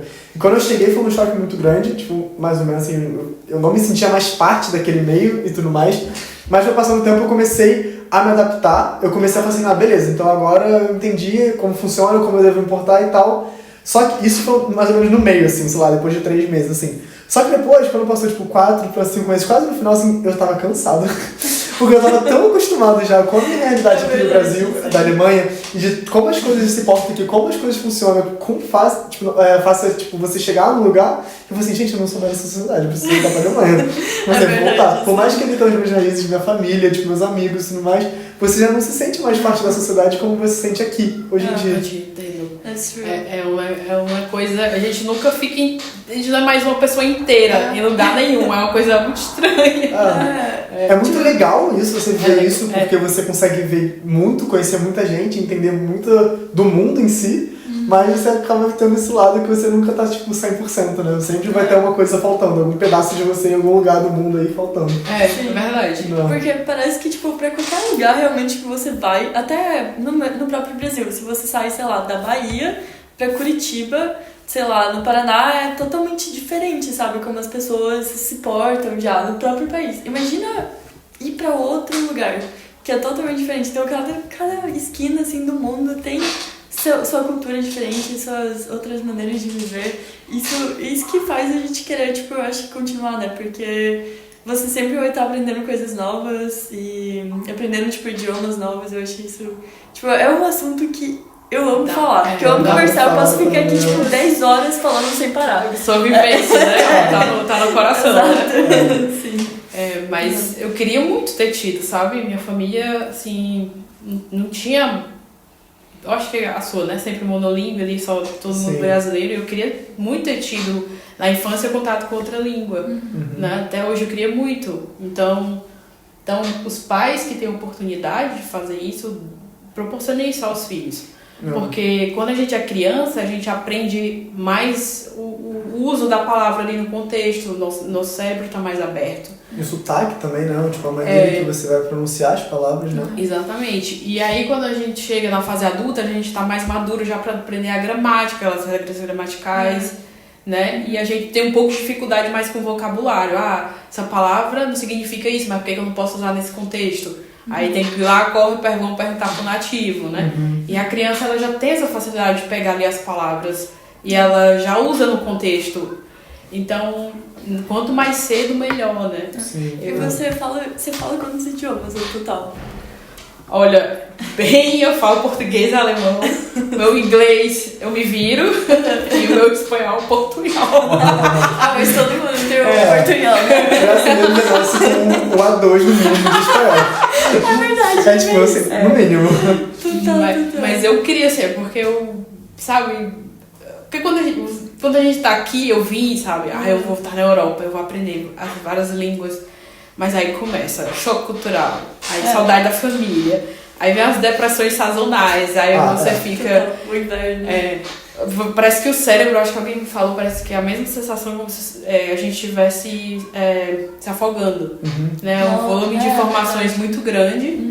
E aí você vai passando, você vai se perdendo, e eu queria ter aprendido mais línguas aqui. Né? Mas eu acho que, por exemplo, pro total de línguas, idiomas que a gente fala, assim, já é um patamar acima do que normalmente as pessoas no Brasil falam, né? No Brasil, tipo, malmente as pessoas falam português. Depois, quem dera, tipo, falar inglês ou espanhol, né? Porque, infelizmente, a educação ainda nas escolas não é tão evoluída, então, tipo, apesar de termos professores muito bons, às vezes eles não ganham um salário que é adequado, então eles também não têm tempo pra, tipo, se atualizar ou o que for. Então, tipo, tem toda essa realidade, né? Então, pros idiomas que a gente fala aqui, obviamente, pro patamar, assim, nível Alemanha, Europa, as pessoas falam muitos idiomas aqui, e porque tem a facilidade, dá pra você ir pra Espanha, aprender espanhol em 3 meses, sei lá. Então, pra gente acaba sendo muito mais difícil, a gente acaba se colocando pra baixo por causa dessa situação, né? Mas no final, cara, olha quanta coisa a gente conquistou, sabe? Pô, falar alemão, meu Deus. Gente, A gente subestima, assim, no meu caso eu me subestimo muito, mas eu acho que pelo que vocês estão falando também, né? Essa questão, cada conquista, saber celebrar cada conquista, né? Que a gente tem fora do nosso país sozinho, assim. Sim. E como estrangeiro, né? Porque você tem, além do choque cultural e a barreira do idioma, você tem... É só isso mesmo que eu Além do choque cultural. Eu ia falar outra coisa que eu tava pensando na minha cabeça. Não, o primeiro que eu ia falar. É só isso, galera. Porque, Valeu, tipo, tchau. É que eu tô falando disso agora. O branco do nada. Não, mas Total, porque tipo, eu tava imaginando, porque tipo assim, nessas últimas semanas eu tenho feito bastante entrevistas em alemão. E foi mais ou menos o que eu estava falando mais cedo, que a gente realmente não entende. Eu acho que eu tava falando com você, não lembro agora nem quando. Eu estava falando que a gente se subestima, que a gente não tem essa segurança de falar o idioma e que a gente acha que o nosso alemão, tipo, é muito ruim. Tá porque a gente se compara ruim, com os alemães. Só que, cara, tipo, nessas últimas semanas eu tenho feito, tipo, muitas entrevistas com alemães e tudo mais. Então, tipo, basicamente eu tenho que me apresentar, tenho que falar quem eu sou, falar meu negócio background e tudo mais e tal. E sempre quando eu falo que eu tô, tipo, na Alemanha há 4 anos e tudo mais, por mais que eu acho que 4 anos é bastante tempo, que é tempo suficiente pra aprender o idioma, eu acho que, pelo lado deles, eles não veem assim. Eles veem que, cara, 4 anos na Alemanha e você fala alemão assim, nossa, você tá, tipo, foda, tipo assim, tipo, se valoriza, sabe? Tipo, a galera, tipo, realmente não sabe se valorizar. Nossa, e uma coisa que eu sinto aqui é que, mano, os alemães em geral, não todos, mas 80% deles são muito autoconfiantes. Nossa, eu queria ter essa. Eu queria saber de compra essa autoestima, cara. Essa autoestima que a galera tem aqui, tipo assim, fala super bem e que não sei o que, e acham que sabem de tudo. Eu fico assim, chocada, eu queria, tipo assim, 10% do que você sente aí, da onde que vem isso? Mas é por isso, né, você tem toda uma base, você nunca teve problemas na sua vida, sabe? Tipo, obviamente, tem outros tipos de problemas que você passa, mas, tipo, é tudo estruturado, você sempre teve uma educação boa, você nunca teve que se preocupar, sei lá, com problemas financeiros, com problemas... Eu trabalhar pra estudar meus pais, pra eles, sabe? Imaginável, né? Exatamente. Então, tipo, a galera realmente tem uma autoestima muito boa, que eu acho que influencia de alguma forma, né? Tem mesmo. Mas a gente brasileiro, a gente precisa trabalhar essa autoestima também. E porque a gente trabalha no final muito mais do que, por exemplo, se a gente comparar os alemães aqui. Você tem uma carga horária... É carga horária que se fala? De 40 horas. Tipo, jornada de trabalho de 40 horas, assim, tudo bem. De 40 horas por semana, né? E aí, vamos supor, tipo, são 8 horas por dia, você começa às, sei lá, 8, termina às 5, nem sei se contei certo, 9 até 5. E aí, finge que são 8 horas, e aí, a partir das 5, você não precisa de pegar trânsito pra ir pra casa, você vai de carro, vai de ônibus, vai de bicicleta, de trem, a não ser que você mora em Berlim, aí, realmente. Mas em outras cidades é bem tranquilo, aí você ainda tem, tipo assim, mais 3 horas pra aproveitar o dia, fazer o seu hobby, cozinhar, sair com os amigos. Então, tipo assim... Eu nem lembro por que eu tô falando isso. Não, porque tem essa questão, realmente, que no Brasil, normalmente, eu vejo isso muito pelos meus pais. Teoricamente, meu pai deveria trabalhar até 4 horas, 5 horas da tarde, só que Quanto que meu pai chegou na última vez em casa? Não existe isso. Sim, tipo, no mínimo, mais cedo, 8, 9 horas, sabe? No mínimo. Isso porque ele mora, o trabalho dele é do outro lado da rua de casa. Ele só precisa atravessar a rua e vai de casa, obviamente, né? Porque ele vai ser de carro. Então, tipo, você vai atravessar, tipo, 8 horas da noite na Avenida das Américas de Recreio, é perigoso, né? Não tem como. É o então, Matheus tipo, que anda de noite exatamente, sozinho. mas isso é um outro tópico, né? Então, tipo, aqui, cara, o horário de trabalho é o horário de trabalho. Você vai dar 4 horas da tarde, que é o seu fly out, que é você vai precisar pra casa, acabou. Você não precisa se preocupar com mais nada. E o alemão, quando dá o final do expediente, solta tudo, ó. Taca. Vai embora. Tá no meio da cirurgia. Ó, você acabou meu tempo. Acabou meu tempo, tchau, até amanhã. Mas tipo, assim, obviamente você tem o seu lado positivo e negativo, né? Porque, assim, muitas vezes o alemão não é muito flexível pra esse tipo de coisa, que eu acho que pra certos trabalhos, pra certos momentos ou pra certas situações é necessário você ser um pouco flexível, que isso o brasileiro tem bastante, então eu acho que isso é uma vantagem que os brasileiros têm pelos alemães também, que os alemães é tipo assim, é isso e é isso, mas também não precisa ser tão como no Brasil. Então eu acho muito legal a gente mesclar um pouco dessa cultura, porque aqui a gente sabe que 4 horas é o horário de trabalho, mas se a gente tiver que sair 4h30 também não vai ser problema pra gente. A gente, assim, teoricamente, né? A gente é um pouco flexível pra esse tipo de coisa. E isso às vezes pode ter muita vantagem contra os alemães, contra não é contra, né? Em comparação com os alemães também, que a gente é uma coisa que a gente poderia usar, assim, sabe? Inclusive, assim, eu observo, né, os meus sogros, assim, eles, o meu esposo fala, meu Deus, se um supermercado fecha, uma loja fecha às 18 horas, a gente entrar às 17, sei lá, 10 minutos antes, já não pode entrar, vamos fechar. E aí, ele, no Brasil, rapidinho aqui, vai lá, pega, né? E aí os meus sogros, não, gente, é final de expediente. Quem é que vai pagar a hora que eu vou ficar trabalhando? Entendeu? A mentalidade. Ninguém vai pagar. Não. Então, vai me pagar até 6 horas, eu fico até 6 horas. Porque, querendo ou não, eu acho que tipo, isso influencia muito por você receber por hora, né? No Brasil, você recebe por mês. Tipo, nunca ninguém fala assim, você recebe, sei lá, R$10 por hora. Fala assim, você vai receber isso aqui por mês. E acabou. Se for, e aqui você recebe por hora. Então, tipo assim, se eu for ficar mais 1 hora, eu quero receber mais 1 hora de trabalho. Ou mais 10 minutos, mais 20 minutos. Isso foi uma coisa muito, muito difícil pra mim, porque como eu falei, tipo, antes, mais cedo, eu trabalho num bar e eu trabalho sozinho. Então, eu que abro, eu que fecho, eu que faço tudo e eu que tenho que saber a hora de fechar. Então, pra mim, é muito complicado, porque no início, quando eu comecei, eu não tinha essa sensibilidade ou essa cara de pau, digamos assim, de chegar pro cliente e falar assim, a gente tá fazendo a última rodada de tudo, ou você pede, depois você não vai poder pedir mais. E no final, quando dava o horário de bater, eu não conseguia chegar pras pessoas e falar assim, vai embora. Tipo, não é que vai embora, mas assim, a gente já fechado, você precisa pagar se você sair e tudo mais e tal. Eu não conseguia colocar isso na minha cabeça porque eu achava muito, tipo, surreal você falar pro cliente que vai embora. Tipo, é muito surreal. Só que com o tempo eu fui vendo que, tipo, mano, é tranquilo, todo mundo faz isso. Os clientes são, tipo, entendem isso super. Eu chego lá e falo, às vezes não, né? Porque estão bêbados. Tem algumas exceções, mas normalmente eles entendem bastante. Assim, não, tudo bem, já pagar. E eles vão embora. Isso, pra mim, é uma coisa que a gente era surreal. Assim, hoje eu tô acostumado, mas é surreal você pensar que no Brasil alguém vai te mandar embora no bar ou no restaurante. Não existe isso. Hoje em dia, se você for trabalhar, tipo, no bar no Brasil, vai mandar todo mundo embora. Eu vou me xingar, assim, nossa, o cara é mal educado, sabe? Porque não, hoje em dia eu ainda sou bastante flexível, sabe? Normalmente, por exemplo, hoje, tipo, dia de semana eu tenho que fechar o bar às 11 horas. Eu nunca fecho 11 horas, eu sempre fecho um pouco mais tarde, sabe? Mas antigamente eu ficava até tipo 1, 2 da manhã porque eu não conseguia ter coragem de chegar no cliente e falar, não, vai embora, sabe? Sim. Mas enfim, mas são coisas, detalhes que a gente só vai entendendo depois com o tempo, com experiência, né? Com cultura. A gente vai pegando uns macetes com o tempo, né? Exato. Mas agora voltando pra você, né? Porque eu acho que a gente foi pra várias conversas paralelas, mas que, enfim, que são boas também. Mas, assim, pra você, tipo assim, qual é o lado mais positivo que você diria que hoje você olha, tipo, dando aula, que você gosta muito, não sei, com as crianças especificamente, quais são os lados negativos, assim? O que fora do que a gente já falou um pouquinho, assim. Tá. Na minha área, né, não falando do ensino regular alemão, porque eu não faço parte, a aula é no período da tarde, é coisa extracurricular. Nesse aspecto, o que é positivo? Eu tenho uma liberdade muito grande de o que fazer em sala de aula, né, com os alunos.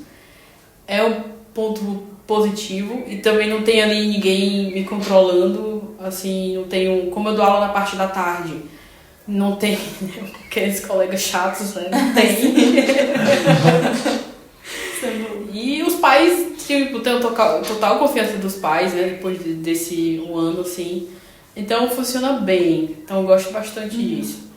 O lado negativo eu sou a pessoa que tem que organizar tudo. Então, assim, conscientização dos pais, conscientização dos alunos, preparar o material didático. Vamos dizer, por exemplo, você tem um nível de português muito bom, tem que receber uma atividade, sei lá, B1.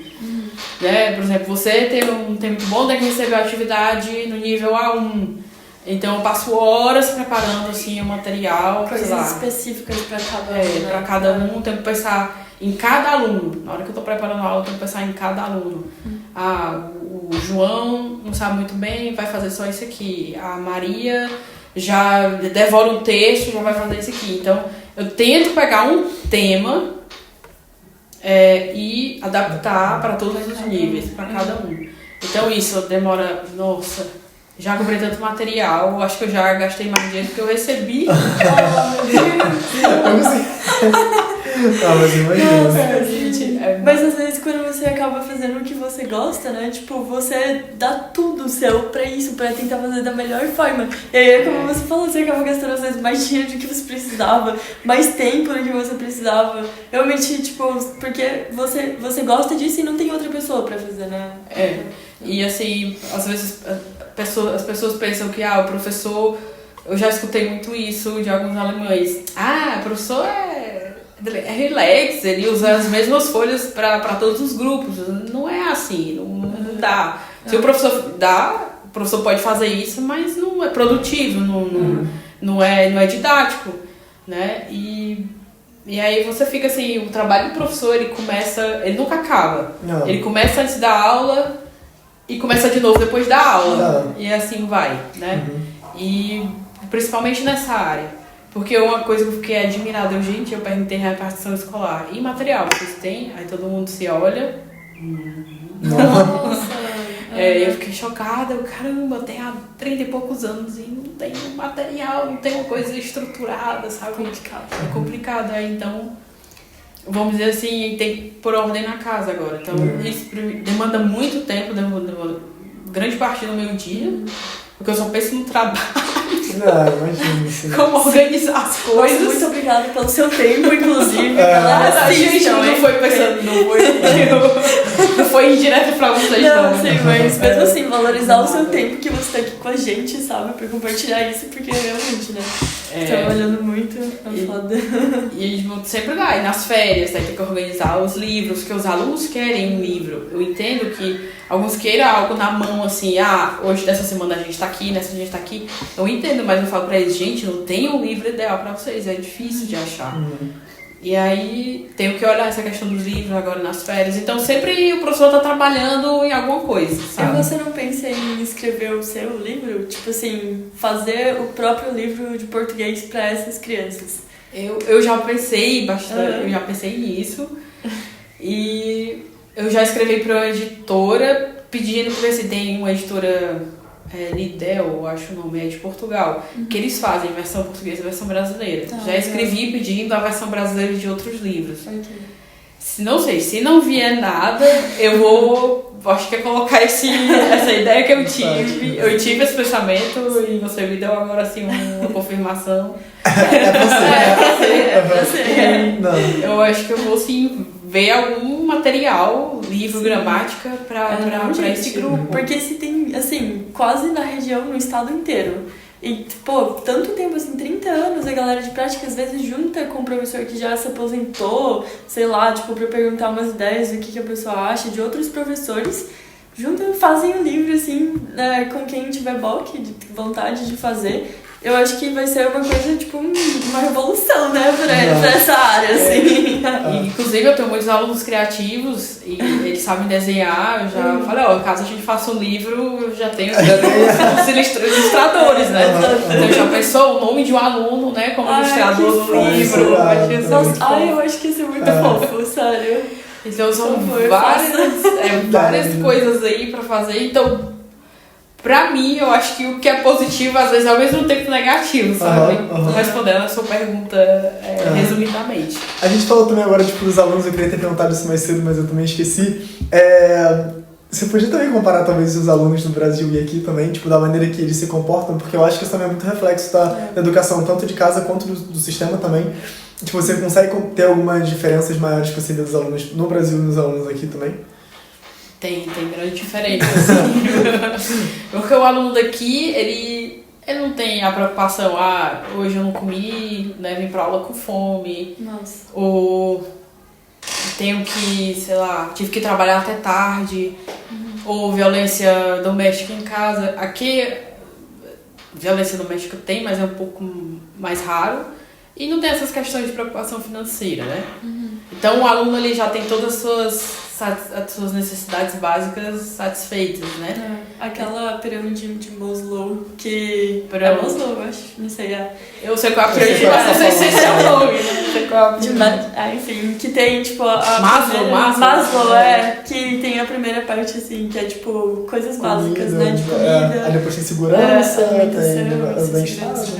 Pronto, então eles já têm tudo isso já satisfeito, preenchidos.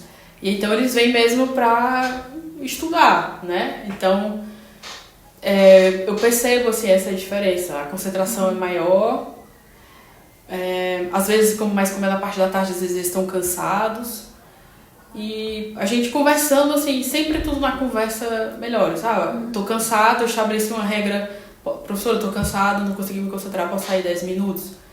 Mas ninguém sai, fica na sala, fica ali tentando fazer. E como aqui tem o sistema dividido, né, de escolas, né, tem a Realschule, a Hauptschule e o ginásio. E dá pra ver as diferenças também desses alunos. Fala um pouco sobre isso. Eu acho que a gente nunca tipo, teve alguém que realmente sabe falar sobre isso. Tipo, você dá aula nessas três, no ginásio? Eu dou aula nessas... vamos dizer assim, na escola física, né? Dou aula em um ginásio, mas aí são alunos de várias escolas que vão pra lá. Acho que talvez antes da gente poder explicar isso, a gente poderia explicar um pouco, bem resumidamente, como funciona esse sistema, porque a galera que tá ouvindo perdido não vai saber o que a gente tá falando. Tá bom. Então, tipo, se você quiser, você pode até explicar, mas de uma forma bem resumida, o que é um Hauptschule, o que é um Realschule, um ginásio, de como funciona mais ou menos. Mas bem resumidamente, porque eu sei que é bem complexo de explicar. Pronto, aqui o aluno faz a primeira a quarta série, né? Ensino fundamental 1. Então todo mundo vai para mesmo tipo de escola. E aí a partir da quarta série, olha, isso não não vou dar minha opinião pessoal aqui, porque isso é outro tópico. A partir da quarta série, a criança tem uma certa pressão de se comportar de um certo jeito. A partir da quarta não, né? Da primeira até a quarta ali, o professor tá de olho no aluno. Então, aí o professor vai dar uma canetada. Esse aluno aqui é muito eficiente, que são fleißig, né? Tem muito potencial, dá para ir para o ginásio, que é aquele que vai estudar, vai para a universidade, vai ser a cabeça pensante ali da sociedade, né? Aí vai ser o teórico, vai analisar. Então, tem gente para isso, ele vai para o ginásio. Aí tem a Realschule, a escola real, vamos dizer assim. E a escola real é para aquele aluno mediano, que não é tão bom no ginásio, não tão bom para o ginásio, mas ele é um aluno bom ainda. Então ele pode fazer um curso técnico quando ele terminar, ou ele pode ir por outros caminhos também chegar ao ginásio, né? E na universidade. E tem a Hauptschule, vamos dizer, a escola principal, que é uma escola em que vai aqueles alunos que são, vamos dizer assim...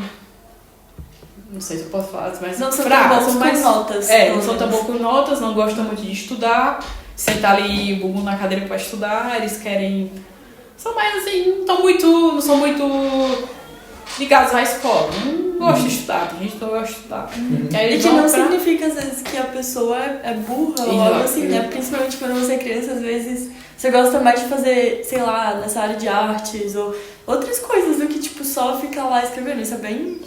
polêmico, né? Isso é bem polêmico, eu tenho muitas ressalvas com esse sistema, mas, enfim...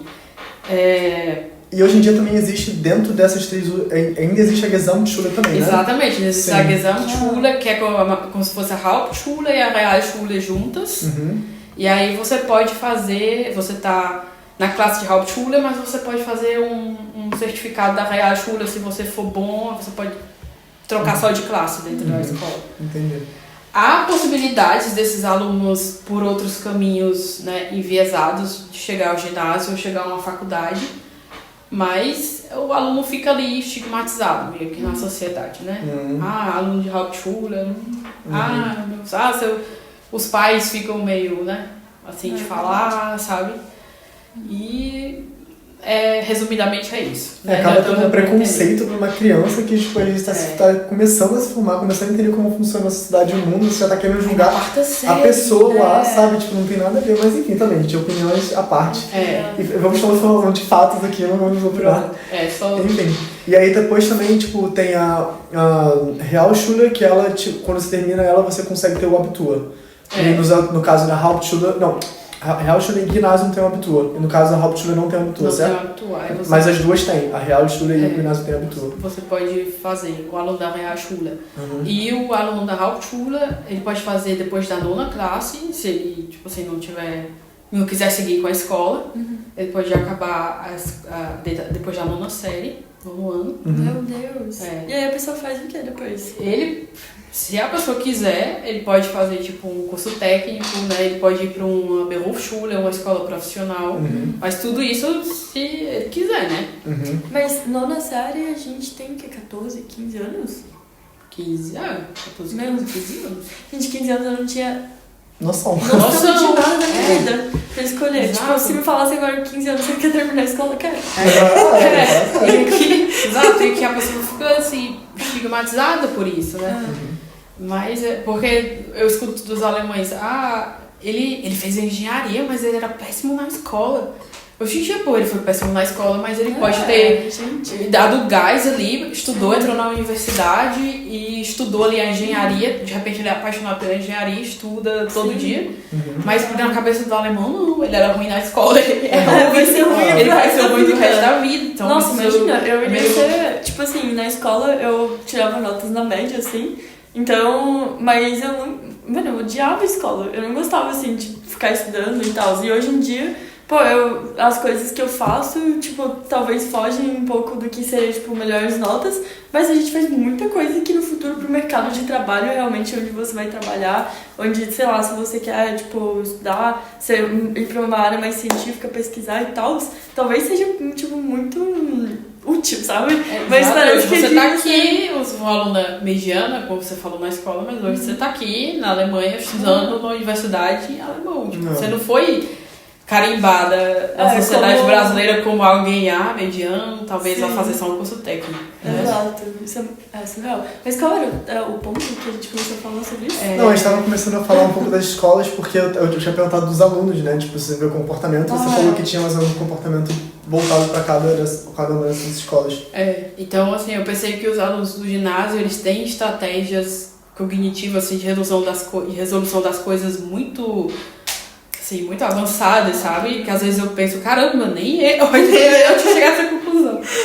Então, tem uma aluna que ela é de ginásio, acho que ela tá na 6ª série, e ela não sabe muito bem português, ela estuda português como língua estrangeira, mas ela pega um texto em português e ela sabe tirar as informações do texto. Que é o que importa. Que é o que importa, que é coisa que os outros alunos, por exemplo, não tiveram, assim, essa estratégia que ela teve, né, de resolução das coisas. Mas é interessante observar isso. Não sou a favor dessa divisão dos alunos, mas a gente vê os mecanismos de raciocínio, assim, do aluno do ginásio. Ela fala, provavelmente Lisboa tem, sei lá, tantos habitantes, Porto tem tantas, então tem mais falantes de... Eu não sei agora quantos habitantes tem cada cidade, mas é o raciocínio que ela me fala na aula. E ela vai indo e chega na resposta certa. Entendeu? Sim. Então é assim, eles têm essa linha de raciocínio. Os outros ficam, não sei.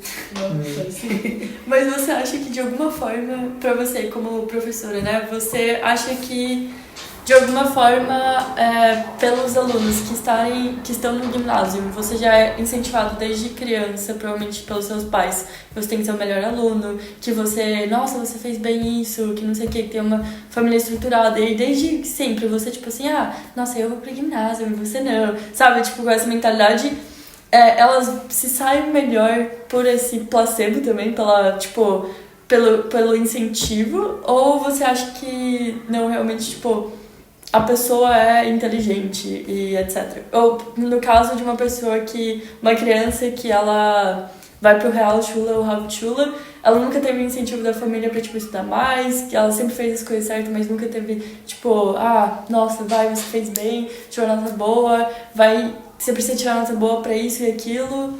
E aí você acha que de alguma forma isso influencia? Ótima pergunta, influencia tudo. A autoestima da família. A autoestima hoje tá você voltando. A autoestima da família. Porque geralmente quem vai pra ginásio são filhos de acadêmicos. Sim. Quem vai pra universidade geralmente é filho. O pai ou a mãe estudou, né? Porque aí o pai e a mãe passam toda a bagagem ali pro filho, como é que foi, e ele é orientado. Geralmente acontece isso. E para os pais, por exemplo, que são trabalhadores normais, que não estudaram, ai, gente, trabalhador normal, que isso, corta, são só trabalhadores que não frequentaram a universidade, é mais raro o filho, não é impossível. No caso do meu esposo, a mãe dele e o pai dele não estudaram, mas ele frequentou a universidade. Sim. E a autoestima dos pais também contou, porque, não, você é inteligente, você tem o nível do ginásio, então você vai pro ginásio. E ele tem, ele conseguiu, assim. E a professora deu uma canetada, ele vai pra Realschule. E os pais não. Ele tem nível de ginásio, ele vai pro ginásio. Então eles conseguiram se impor, sabe? E, então tem a autoestima da família também. Então a autoestima de família com background já de internacional, com alguém, sei lá, vou falar aqui de brasileiras, né? Os pais, é muito difícil o ginásio, a gente não vai conseguir, é muito estressante pro meu filho, vamos botar pra Realschule mesmo, sabe? Sim. Então é bem misturado, tem vários fatores aí, inclusive eu acho que pais que estão aqui, hoje já tem consultoria parental na internet, uma brasileira que já tá por aqui, procurar esse tipo de ajuda, porque ajuda, né? Dá um norte para os pais, porque é difícil você chegar, já foi difícil para mim chegar, pra gente que né, veio solteiro, veio sem filho. E, imagina com um combo, né? Imagina com um combo. E como família. E aí eu vim pra cá e gente, eu não consegui, a mãe também tem que lutar para aprender alemão, o pai. É complicado, né? Você acha que tem algum tipo de curso, fora, porque eu acho que tem esse alemão de integração, né? Mas fora isso, tem algum curso que você conhece para pais que vêm para a Alemanha, que precisam, tipo, aprender o alemão, não sabem, tem família, tipo, tem filhos para cuidar e tal, então é um pouco mais devagar o processo do que, por exemplo, se eles entrassem num curso normal, né, com outros estudantes que, tipo, sei lá, são jovens, que não têm filho e etc, né, o processo é diferente. Tem algum tipo de curso? Não, tem não. Mesmo é tudo curso de integração, aí vai um aluno de 23 anos e o que tem 50, todo mundo foda, né? E aí depois querem que funcione. Exatamente, a integração ficou complicada. Aí é muito boa, mas assim... não deixar a peteca cair, com a autoestima. Sim. Gente, a gente tá quase 1 hora e 40. Gente, mas tá ótimo. Surreal. Tá tudo bem. Gente, eu acho que, olha... Eu acho que a gente já tem muita coisa pra falar que a gente gostaria de falar também. A gente pode dividir em capítulos. A gente pode dividir talvez esse podcast aqui em 2 até. Mas, gente, eu acho que assim, acho que a gente pode tratar talvez mais voltando pro final pra finalizar. Normalmente a gente sempre gosta de finalizar o podcast com uma pergunta meio que clássica, já que a gente tem feito nos últimos podcasts, que é se você pudesse dar uma mensagem pra galera que tá do Brasil e gostaria de ir pra Alemanha, alguma dica, alguma mensagem pra esse pessoal que quer vir pra cá, assim. Tá. Boa. Tenho muitas ressalvas, mas eu não vou falar tanto, não vai ficar mais 1 hora aqui, mas enfim. Gente, vocês hoje têm Instagram, tem TikTok, tem pessoas como eles aqui oferecendo essa ótima oportunidade de informação, porque vocês estão passando informação para as pessoas. Então, no meu tempo não tinha isso. Nossa, não estamos tirando. Não, mas no nosso tempo, quando a gente veio, também não tinha. Então, pronto. Não tinha essa informação toda. Então, não venham com idealizações na cabeça.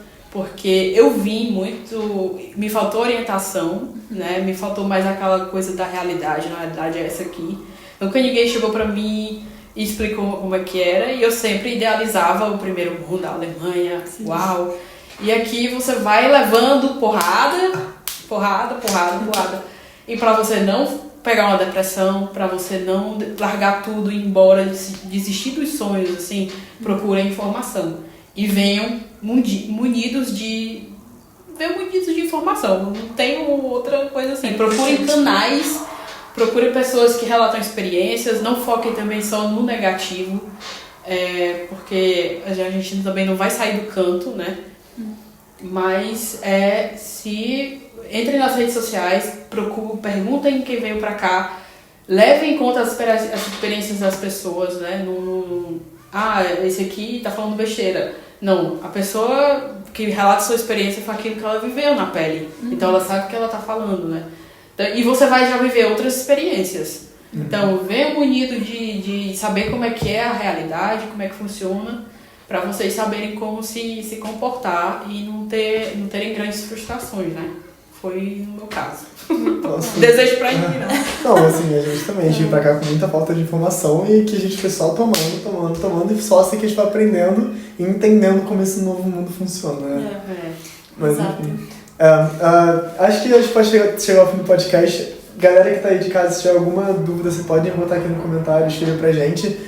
Nádia, muito obrigado pelo seu tempo, por ter compartilhado essas informações, essas experiências que eu acho que foram muito válidas, foram sobre muitos tópicos muito relevantes. Obrigado, galera, que está aí assistindo a gente, ou ouvindo a gente também, por ter ficado com a gente até aqui ao final. Não se esqueçam de seguir a gente nas nossas redes sociais. Qualquer dúvida, manda mensagem pra gente no nosso tamanho Instagram, @partiu.alemanha. E a gente se vê no nosso próximo podcast, né? Exato. É isso. Até a próxima. Tchau.